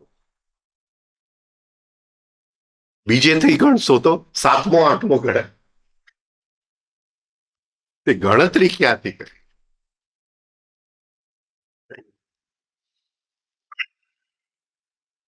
પાછા જેલમાં ગયા.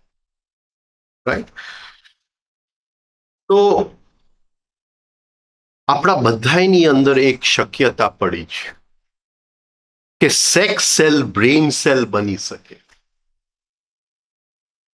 હર 6 મહિને 100 સેક્સ સેલને અલાઉ કરે બ્રેઇન સેલ બનવા માટે, અને આ બહુ જરૂરી છે. જે લોકો સમજ્યા વગર બ્રહ્મચર્ય લઈ લે છે, સાધુ બની જાય છે, અને એના ગુરુ એને શીખડાવતા નથી કે આ પ્રોસેસ શરીરમાં કેમ ચાલુ રાખે. રાઈટ? તો એ બ્રહ્મચર્યનું નેગેટિવ અસર એ આવે છે કે જે નોર્મલ માણસની અંદર હર 6 મહિને 100 સેક્સ સેલને બ્રેઇન સેલ બનવાની જે પ્રક્રિયા છે એ પ્રક્રિયા બંધ થઈ જાય છે.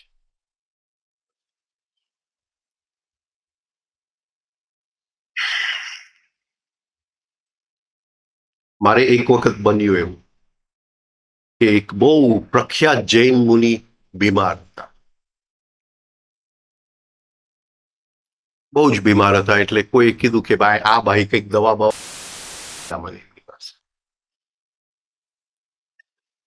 થોડીક સમજાવવાની, કોઈ પણ એમની વાતમાં અડીકમ હતા, એ કંઈક સમજવા માટે તૈયાર નથી.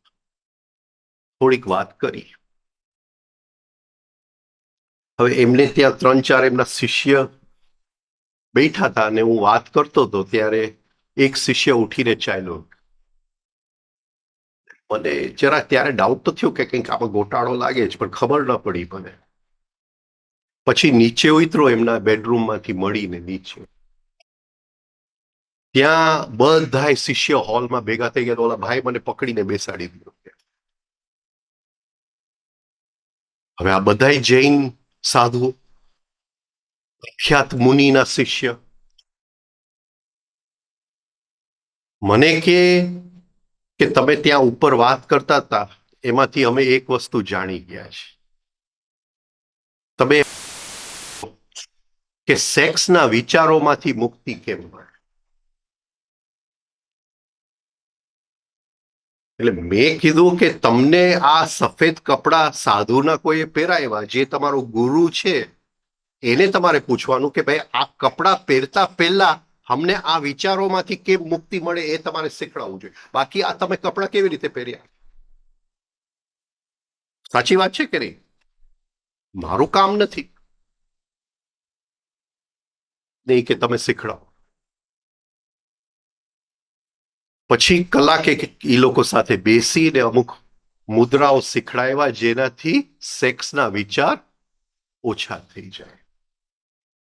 એટલે આપણે એમને બ્રહ્મચર્ય લઈ લઈએ સમજ્યા વગર, તો બોડીની અંદર અમુક જે નેચરલ પ્રોસેસીસ છે એ બંધ થઈ જાય છે. અને બ્રહ્મચર્ય એ રીતે લેવું પડે સમજણમાંથી કે આ પ્રોસેસ તો હું કેમ આમાં આ સેક્સમાંથી મુક્ત થાઉં, તો આ પ્રોસેસ કઈ રીતે ચાલુ રહે, તો એ રિયલ બ્રહ્મચર્ય છે. તો 100 સેલને પણ એની માટે આપણું જે યુરેનસ ગ્રહ જે છે એ બેલેન્સમાં રહેવું જોઈએ. એની માટે આપણે ત્રીજી એક્સરસાઇઝ કરીએ છીએ.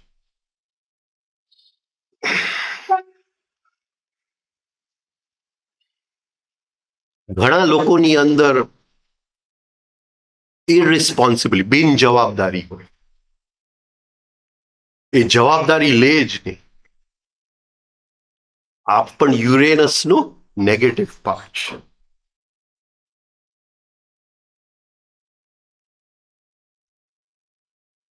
હવે સેક્સ એનર્જી જે છે એના 3 ભાગ છે. એનો ફિઝિકલ પાર્ટ છે એને શુક્ર કહેવામાં આવે છે. એની અંદર જે સાયકોલોજીકલ શક્તિ પડેલી છે એને વીર્ય કહેવામાં આવે છે. અને એની જે હાયર ક્વોલિટી જે છુપાયેલી છે, જે આપણે બધાને જગાડવાનું છે, એને ઓજસ કહેવામાં.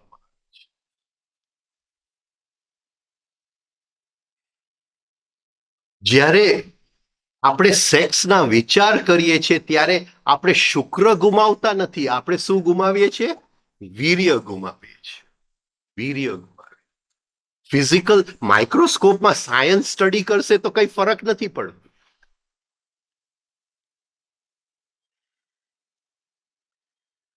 ઘણા લોકો આવે કે અમારે બાળકો કરવા છે, ભાઈ 3 મહિના બ્રહ્મચર્ય પાડવું પડશે. તો સાયન્સ કહેશે કે 3 મહિના બ્રહ્મચર્યમાં શુક્રમાં કઈ, હું કહું ને શુક્રમાં નથી પડતું, પણ એ જે સંકલ્પ અંદર ઊભું થાય છે એમાંથી વીર્યમાં ફરક પડે છે. એ જે બાળક આવવાનો છે એને આપણે વીર્યની સંપત્તિ આપીએ છીએ. તો શુક્ર અને વીર્ય બે અલગ વસ્તુ છે. વીર્ય સાયકોલોજીકલ પાર્ટ ઓફ સેક્સ, શુક્ર physical part of sex energy, અને ઓજસ spiritual part of sex energy. એ ઓજસ તો જગાડવો પડે, પણ એની માટે સેક્સ એનર્જીમાં રિધમ અને બેલેન્સ. જ્યારે આપણે શ્વાસ 3 સ્ટેપ રિધમિક બ્રીધિંગ કરીએ છીએ, શ્વાસમાં લય આવે છે, પ્રાણમાં લય આવે છે, ધીમે ધીમે અંદરનું વીર્યની અંદર લય આવે છે. એમ નહીં સમજતા કે પુરુષમાં જ વીર્ય છે, કારણ કે આ સાયકોલોજીકલ પાર્ટ. સ્ત્રીમાં એ વીર્ય છે, પુરુષમાં એ વીર્ય છે. અને એ રિધમ એન્ડ બેલેન્સમાં, એ રિધમ એન્ડ બેલેન્સમાં આવી જાય તો જીવનમાંથી ઉત્તેજના નીકળી જાય. એ જીવન એવું મુલાયમ બની જાય, જીવન એવું આનંદદાયક બની જાય. હવે જીવનની અંદર કોઈ પણ વસ્તુની અંદર આપણે ગુલામ જલ્દી નહીં બની શકીએ. એ શક્તિ છે તો ગુલામ બની જાય છે. એ શક્તિ લયમાં આવી ગયું તો ગુલામ કેમ બનવું?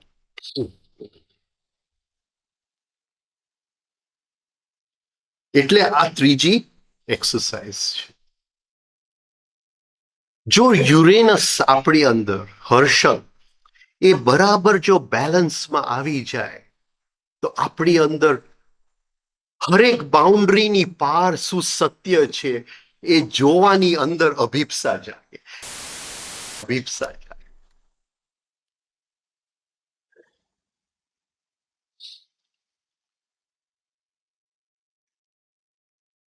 જીવન રહસ્યથી ભરેલું, એક પછી એક રહસ્ય જે ખોલવાની જે અંદરથી એક શું કહેવાય આતુરતા, એ યુરેનસમાં પડેલું છે. એક આનંદ છે રહસ્ય ખોલવા.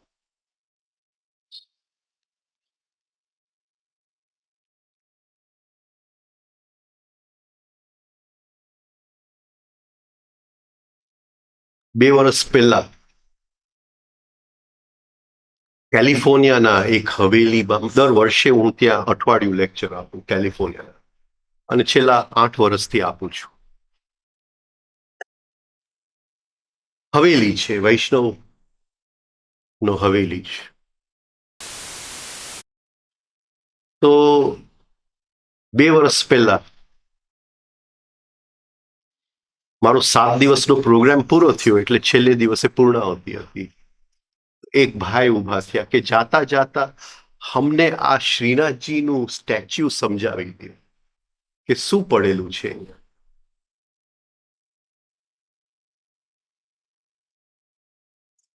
મેં કીધું કે ભાઈ એ મારો વિષય નથી, તો તમારા ધર્મગુરુનો વિષય છે. છતાંય મને એક શોખ છે જીવનના રહસ્ય ખોલવાનો. રાઈટ. તો હું તમને મારી રીતે જેમ એક હું શું કહેવાય આર્ટ ગેલેરીમાં જાઉં ને એક પેઇન્ટિંગ જોઉં એ રીતે હું ખોલું. મને તમારું શું છે ખબર નથી.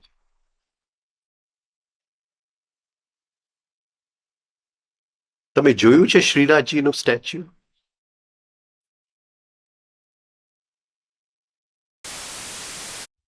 હવે અદ્ભુત સ્ટેચ્યુ છે. એનું જ્યારે દર્શન કરો ત્યારે એક પછી એક રહસ્ય આપણી અંદર ખુલતા જાય.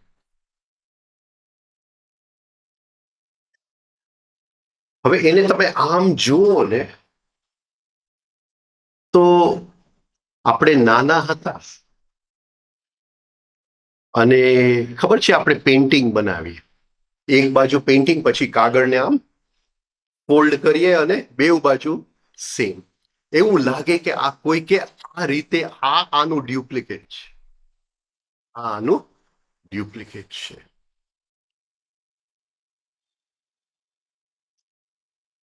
એક સત છે અને એક સતનું રિફ્લેક્શન છે.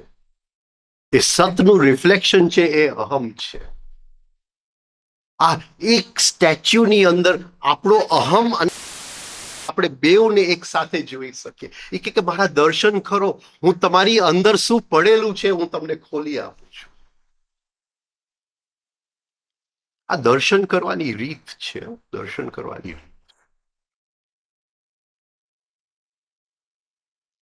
એક ફોલ્સ છે, એક રિયલ છે, પણ બંને એકબીજાના એવા સરખા રૂપ લઈ લીધા છે.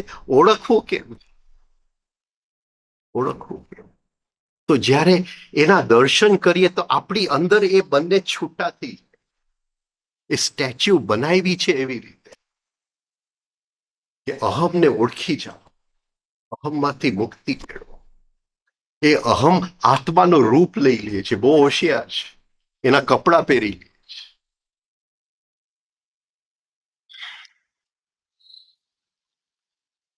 એનો ડાબા હાથની અંદર પર્વત લીધેલું છે. આ બધું શું કહું, આ યુરેનસની વાત કરું છું, હર્ષલની વાત કરું છું કે આપણી અંદર એક રહસ્ય ખોલવાની એક શું કહેવાય આનંદ આવે. જીવનનો આનંદ છે રહસ્ય.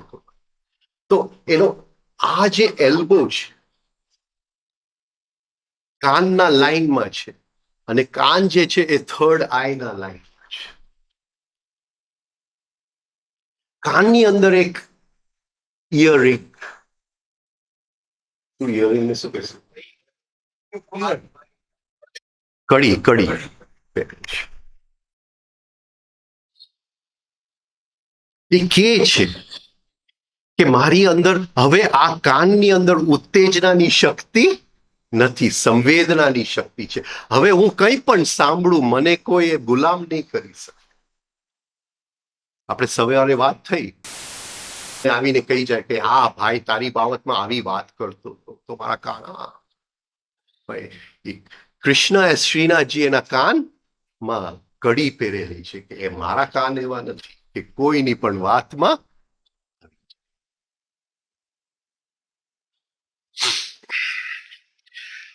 અહીંયા જે એલ્બો છે ત્યાં પ્રાણને એક વળાંક આપવામાં આવ્યું છે. જેમ હું કહેતો હતો કે મારી દીકરીનું હોમવર્ક હું કરું છું ઘણી વાર, તો વચ્ચે મારી દીકરીનું હોમવર્કમાં હતું કે ત્રિભંગ અવસ્થા એટલે શું. કૃષ્ણને આપણે જોઈએ ત્રિભંગ અવસ્થામાં છે. આ બધું લાંબુ લાંબુ ચાલશે, થોડુંક આનું કહી દઉં પછી આપણે આગળ જાય, બાકી તમે મને ગાળ આપશો. હાથમાં પર્વત પકડેલું છે.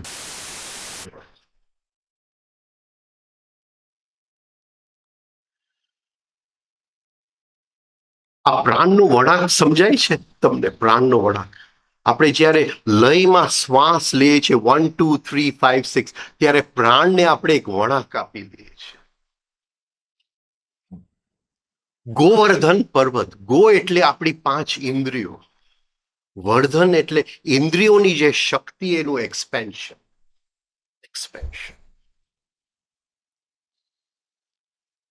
આપણી અંદર બે વસ્તુ એક સાથે થાય છે. આ જરાક અંદર જોવાની કોશિશ કરજો. આપણી અંદર બે કેન્દ્ર છે, પ્રકૃતિનો કેન્દ્ર, ભાવનો કેન્દ્ર. આ બધામાં મજા આવે તમને લોકોને? હા, તો ટેપ રેકોર્ડર છે. Buck buck buck buck buck. હવે તમને અહીંયા નીચે બેઠા છો તો પ્રકૃતિનો કેન્દ્ર કહેશે કે કઠણ છે, ભાવનો કેન્દ્ર કહેશે કે અણગમો છે. રાઈટ? ભાવના કેન્દ્રને વચ્ચે ઇન્ટરફિયર ન કરવા દેવું એનું નામ ગોવર્ધન. કે ભાઈ પ્રકૃતિ કહે છે કે અનકમ્ફર્ટેબલ છે, પણ એની સાથે મારે અણગમો નથી કરવો, અનકમ્ફર્ટેબલ. આ પકડાય છે? આ પોઈન્ટ બતાવીને સમજાય છે? હા, કોઈકના ઘરે ગયો, હવે રીંગણાનું શાક છે, રીંગણા સારા એમ નથી કહેતો. તો પ્રકૃતિને નો કેન્દ્ર કહે છે કે રીંગણા જરા જામશે નહીં. ભાવનો કેન્દ્ર કહે છે કે મને રીંગણા ગમતા નથી. તો ભાવના કેન્દ્રને આપણે છૂટો કરી શકીએ. તને જરા તકલીફ થાય છે રીંગણામાં, હા, પણ ગમો અણગમો મારે કરવો નથી. આ સમજાય છે? નોર્મલ માણસની અંદર બંને ચોટેલા છે. નોર્મલ માણસની અંદર બંને એ જેવું આ પ્રકૃતિ કે આ અનકમ્ફર્ટેબલ છે, ભાવનો કેન્દ્ર તરત લેબલ લગાડી દે અણગમો છે. જ્યારે પ્રકૃતિ કે આ કમ્ફર્ટેબલ છે, ભાવનો કેન્દ્ર તરત લેબલ લગાડી લે મને ગમે છે. એટલે કમ્ફર્ટેબલ અનકમ્ફર્ટેબલની સાથે લાઇક અને ડિસલાઇક બંને સાથે ચાલે. કોન્શિયસનેસનો મતલબ જ એ છે કે કમ્ફર્ટેબલ અનકમ્ફર્ટેબલ એ તો પ્રકૃતિનું કામ છે, કારણ કે એને હર ક્ષણે શરીરનો બચાવ કરવાનો છે.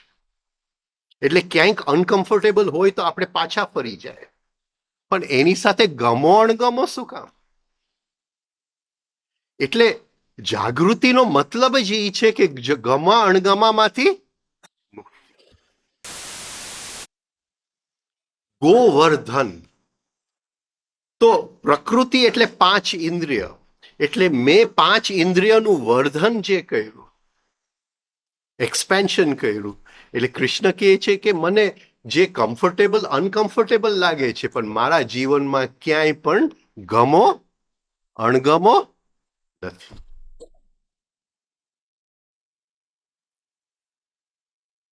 પ્રકૃતિનો રાજા ઇન્દ્ર છે, એટલે ઇન્દ્રની માલિકીનું છે.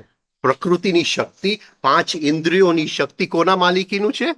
ઇન્દ્રની માલિકી. પણ મારા ભાવ કેન્દ્રની શક્તિની માલિકી ઇન્દ્રનું નથી. પણ કારણ કે બેઉ સાથે ચિપકેલા જ છે, મને કમ્ફર્ટેબલ અનકમ્ફર્ટેબલની સાથે લાઇક ડિસલાઇક ચિપકેલા છે, એટલે ઇન્દ્ર મફતમાં લઈ જાય છે. કૃષ્ણએ કીધું એ ઇન્દ્રને આપો નકામું છે.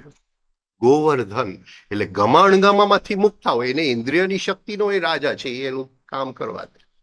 એટલે એક હાથમાં ગોવર્ધન પર્વત છે, એક હાથ અહીંયા છે. જે અવતરણ થાય છે હાયરમાંથી અવતરણ થાય છે. આપણા બધાની અંદર અવતરણ થાય છે. આપણી પાસે ધારણા શક્તિ નથી. આ ધારણા શક્તિમાં કે મારી અંદર ધારણા શક્તિ છે. તમે મને જુઓ તો હર ક્ષણે ભગવાન આપણી સાથે બોલવા માંગે છે, પણ ધારણ કરવાની શક્તિ છે આપણી પાસે.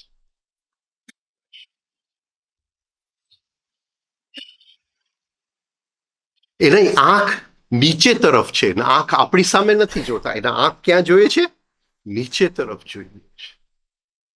લુકિંગ એટ ધી અર્થ આસન. આ મારું અંદર સ્થિરતા છે, પૃથ્વીની અંદર સ્થિરતા છે.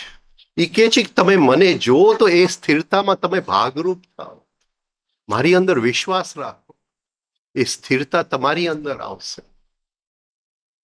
આ ખાલી એક શ્રીનાથજીની મૂર્તિ જોવામાં આટલી વસ્તુઓ આપણી અંદર ઉત્પન્ન થાય. આ કઈ વૈષ્ણવ ધર્મ સાથે કનેક્ટેડ નથી. આ સમજાય છે? આ જસ્ટ યુરેનસમાં જ્યારે યુરેનસ બેલેન્સમાં આવે ને આપણને એક અંદર રહસ્ય ખોલવાની એક ઈચ્છા.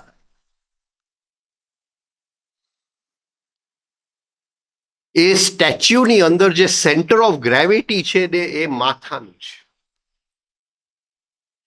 હવે એ સ્ટેચ્યુનું માપ આપણે લેશું.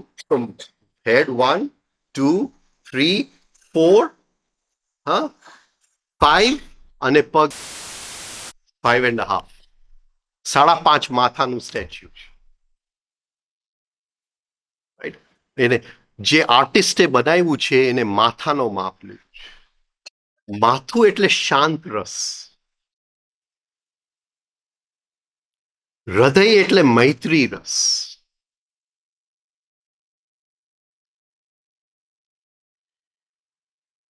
હૃદય એટલે પ્રેમ રસ. નાભી એટલે વાત્સલ્ય રસ.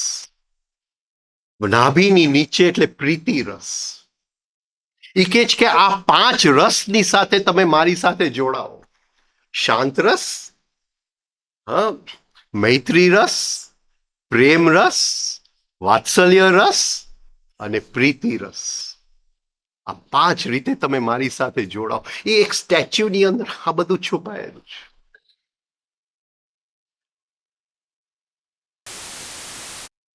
એના જે પગ છે એ જે આસનમાં છે એ બેલેન્સના આસનમાં એના પગ છે. એ કહે છે કે 5 રસ એક્ઝેક્ટ બેલેન્સમાં હોવા જોઈએ. કોઈ પણ રસ વધારે કે ઓછું નહીં. બધાય રસ સાથે હોવા જોઈએ. પણ કારણ કે માથાનો માપ લીધો છે કે સૌથી ઊંચો શાંત રસ છે.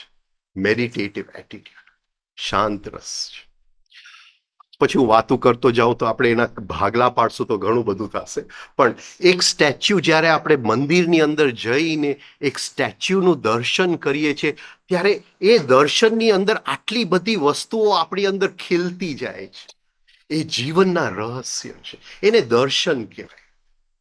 દર્શન કરીને આવ્યો. તો આ બધું જે છે એ યુરેનસમાં પડેલું છે. યુરેનસ. અને જ્યારે ત્રીજી એક્સરસાઇઝ ત્યારે આપણું યુરેનસ જે છે એ રિધમ એન્ડ બેલેન્સમાં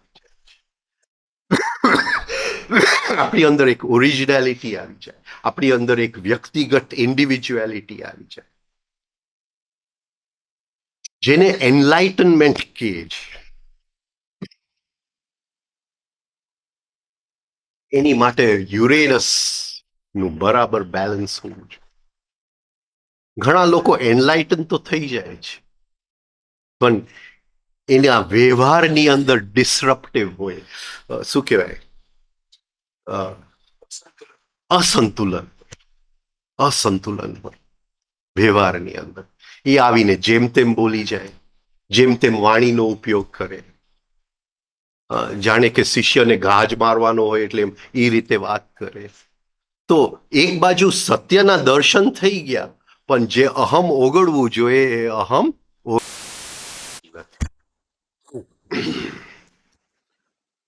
તો આ ત્રીજી એક્સરસાઇઝ આપણે જોયું. પહેલી એક્સરસાઇઝ સૂર્ય સાથે કનેક્ટેડ છે. બીજી એક્સરસાઇઝ ચંદ્ર અને મંગલની સાથે કનેક્ટેડ છે. ત્રીજી એક્સરસાઇઝ જે છે હા એ યુરેનસ અને શુક્રની સાથે કનેક્ટેડ છે. પણ શુક્ર આગળ આવશે ફરી. Excuse me.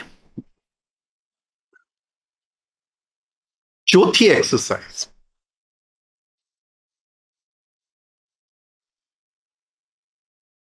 એ મેમરી સાથે કનેક્ટેડ છે. સ્મૃતિ સાથે કનેક્ટેડ છે. સ્મૃતિનો કારક ગ્રહ જે છે શનિ છે. શનિ છે. Long term, short term.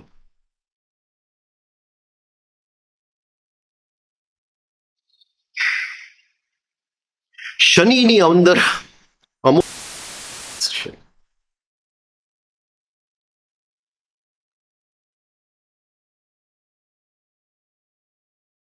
અને એ છે કે આપણી અંદર ધીરજ શક્તિ વધારે આ શનિની અંદર. તો જ્યારે આપણે આ એક્સરસાઇઝ કરીએ છીએ એટલે ડાયરેક્ટલી શનિની સાથે આપણી લિંક થાય છે. વ્યવહારમાં વસ્તુ ઉતરવી જોઈએ. વ્યવહારમાં વસ્તુ ઉતરવી જોઈએ. ઘણા લોકો જ્યાં પૈસા ન બચાવવાના હોય ત્યાં બચાવવાની કોશિશ કરે. શું કે ઇંગ્લિશમાં એને કે પેની વાઇઝ પાઉન્ડ ફૂલિશ. શું કે ગુજરાતીમાં? હવે શાકવાળો રૂપિયો વધારે લઈ ગયો કે 2 રૂપિયા વધારે લઈ ગયો પણ ત્યાં મોટો ઝઘડો કરી નાખશે. ટેક્સી વાળો રૂપિયો વધારે લઈ ગયો કે 5 રૂપિયા વધારે લઈ ગયો ત્યાં મોટો ઝઘડો કરી નાખશે.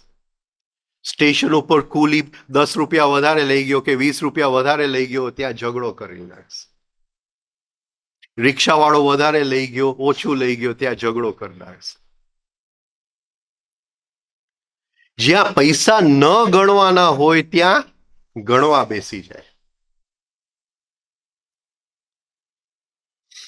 અને આ બધાય જે છે એ શનિની અંદર આવે છે. જેટલા લોકો રોજના જીવન મજૂરીથી કમાય છે એ આખો વર્ગ શનિની શું કહેવાય થી પ્રોટેક્ટેડ છે. શું કે હા, એટલે રેલવે સ્ટેશનની અંદર એક કુલીની સાથે હું 15-20 રૂપિયા માટે ઝઘડું છું, મને એ ખ્યાલ નથી, હું હેરાન કરું છું. અને મારા જીવનમાં જેટલા પણ અડચણો આવે છે એનો કારક શનિ છે. એટલે ત્યાં જ્યાં ઝઘડો કરવાનો નથી ત્યાં હું કરવા બેસી જાઉં. રિક્ષાવાળા સાથે માથાકૂટ, શાકવાળા સાથે માથાકૂટ. અને આપણે તો અંધકારમાં જીવીએ છીએ એટલે આપણે શું કરીએ છીએ ખબર નથી. આપણને એમ લાગે અરે હા હું રીંગણા લઈ આવ્યો પણ આ 5 રૂપિયા સસ્તા લે.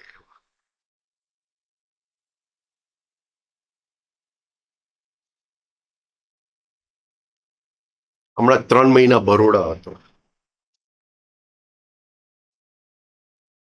તો કંઈક ખબર નહીં કોનો ભાવ કંઈક વધ્યો હતો, મને યાદ નથી. બટાકાનો ભાવ કંઈક વધી ગયો તો વચ્ચે. હા, ડુંગળી કે બટાકા હશે ખબર નહીં. રાઈટ. એટલે મારા વાઈફ કે 100 રૂપિયા કિલો છે.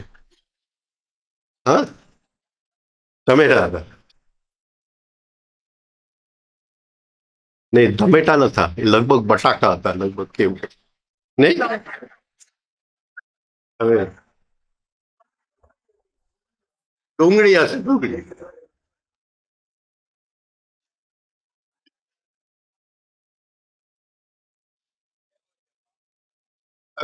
બુઢાપો આવી ગયો ને ભૂલી જાઉં છું. એટલે બીજે દિવસે હું ક્યાંક બહાર જતો હતો એટલે ગાડી મેં ક્યાંક પાર્ક કરીને એક રેકડી વાળો, હવે બટાકા હતા કે ડુંગળી હતા મને યાદ નથી, મેં એને પૂછ્યું કે શું ભાવ, કે 9 રૂપિયા કિલો. ગઈકાલે મારા વાઈફે કીધું છે રૂપિયા, તો બહુ ખુશ થઈ ગયો. 2-3 કિલો મેં લઈ લીધા અને ઘરે ગયો. વાઈફ આમાં કે આ બધા ફેંકી દેવા પડશે.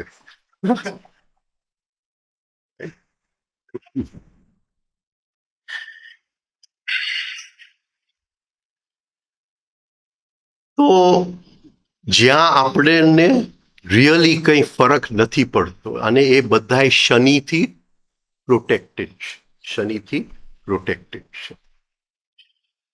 હા, ત્યાં હિસાબ કરવા નહીં બેસતા.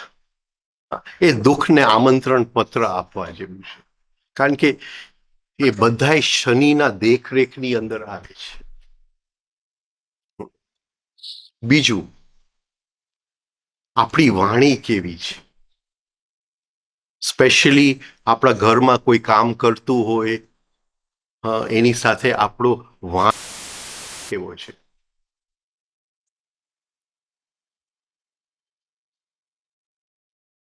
બહુ વર્ષો પહેલા આ ફિલ્મ એક્ટ્રેસ છે ને શર્મિલા ટેગોર, હા, એનું કોઈ ઇન્ટરવ્યુ લેવા ગયું હતું ને એને લેખ લખેલો હતો. તો એ જે લખવા વાળો હતો એ કે મેં એનું ઇન્ટરવ્યુ લીધું, બધું બરાબર, પણ મને એક વસ્તુ જે આમ મને ટચ કરી ગયું કે એના નોકરોને પણ એ આપથી બોલાવે છે. એના નોકરોને પણ એ આપથી બોલાવે છે. આપ ये काम करेंगे. હવે એના જીવનમાં અધ્યાત્મ ખીલ્યું છે કે નહીં આપણને ખબર નથી, પણ વિવેક તો ચોક્કસ ખીલેલું છે. તો પછી શનિ આપણને દુઃખી ન કરે.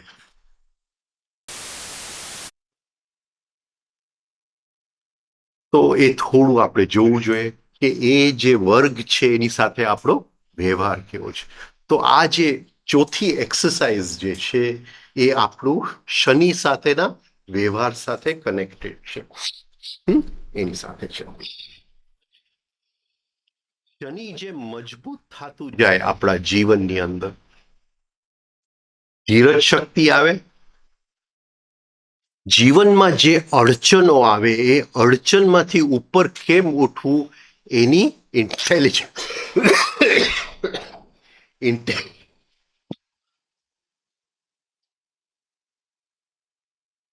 ઇન્ટેલિજન્સ ખીલે.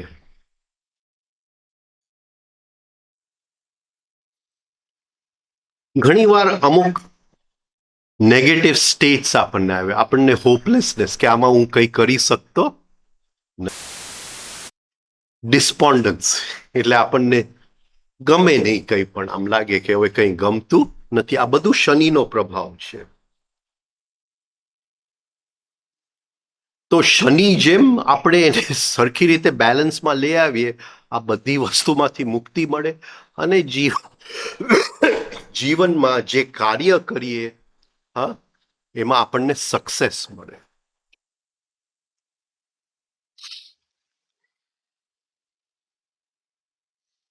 હવે એક વધારે, અને એ છે ઓલ્ડ એજ પીપલ. શું કહેશું? વૃદ્ધ લોકો.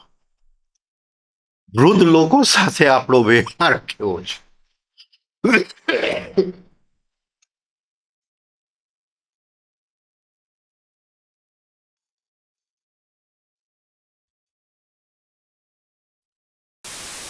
દરેક વ્યક્તિએ એ સમજવું પડે કે મા બાપ છોકરાને નથી બોલાવતા, છોકરો નક્કી કરે છે કે મારે ક્યાં જન્મ લેવું છે. એટલે જવાબદારી છોકરાની છે, મા બાપની જવાબદારી નથી. એ જીવે નક્કી એ જીવ એટલે જીવનમાં જે અડચણો આવે એ અડચણોથી ઉપર કેમ ઉઠવું એની ઇન્ટેલિજન્સ આપણી અંદર શનિ જો બેલેન્સમાં આવે તો ખીલે. શનિ જો બેલેન્સ તો ખીલે. હવે શનિ જે છે એ આખું કર્મના લો સાથે જોડાયેલો છે. આખું કર્મના જે લો છે એની સાથે જોડાયેલું છે. આ છઠ્ઠી એક્સરસાઇઝમાં ફરીથી શનિ એટલે આપણે આવતીકાલે સવારે કર્મ શું છે અને કર્મના બંધારણમાંથી કેવી રીતે મુક્તિ મળે એની વાત કરશું. એની સાથે આ છઠ્ઠી એક્સરસાઇઝ, પાંચમી બાકી છે, પણ એ છઠ્ઠી એક્સરસાઇઝ સવારે લઈ લેશું. અત્યારે અહીંયા પૂરું કરીએ. રાઈટ? કોઈને કંઈ પૂછવું છે? કંઈ પણ?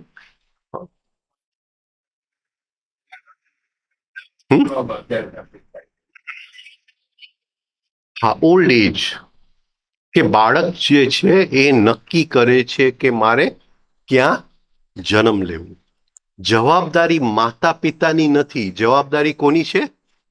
બાળકની છે. મેં નક્કી કર્યું છે કે આ માતા પિતાને ત્યાં મારે જન્મ લેવું છે. એ જીવે નક્કી કર્યું છે. વ્યવહાર શું છે? જે વ્યક્તિએ આપણને એનું ડીએનએ લોનમાં આપ્યું છે કે એ જીવ વ્યક્ત થઈ શકે. એ જીવ વ્યક્ત થાય છે પોતાના સાધનાની માટે વ્યક્ત થાય છે. એને અદ્રશ્ય આયામમાં છે, એને આ આયામમાં જ સાધના થઈ શકે એટલે એને આ આયામમાં આવવું છે. એની માટે એને માતા પિતાની જરૂર પડે છે. માતા પિતા વગર એ આવી શકતો નથી. એટલે એની સાથે આપણો વ્યવહાર શું છે? વ્યવહાર, કારણ કે એ પાછું old people are ruled by Satan. અને આપણો વ્યવહાર જો એની સાથે જે વાણીનો વ્યવહાર જે છે એને દુઃખ આપવા જેવો વ્યવહાર હોય તો ફરીથી કોને દુઃખ આપણે આપીએ છીએ? શનિને. આપણા જીવનમાં અડચણો આવવાના છે. આવતીકાલે શનિ અને કર્મનું રિલેશનશિપ લઈ લેશું. Thank you. જય શ્રી કૃષ્ણ. Good night.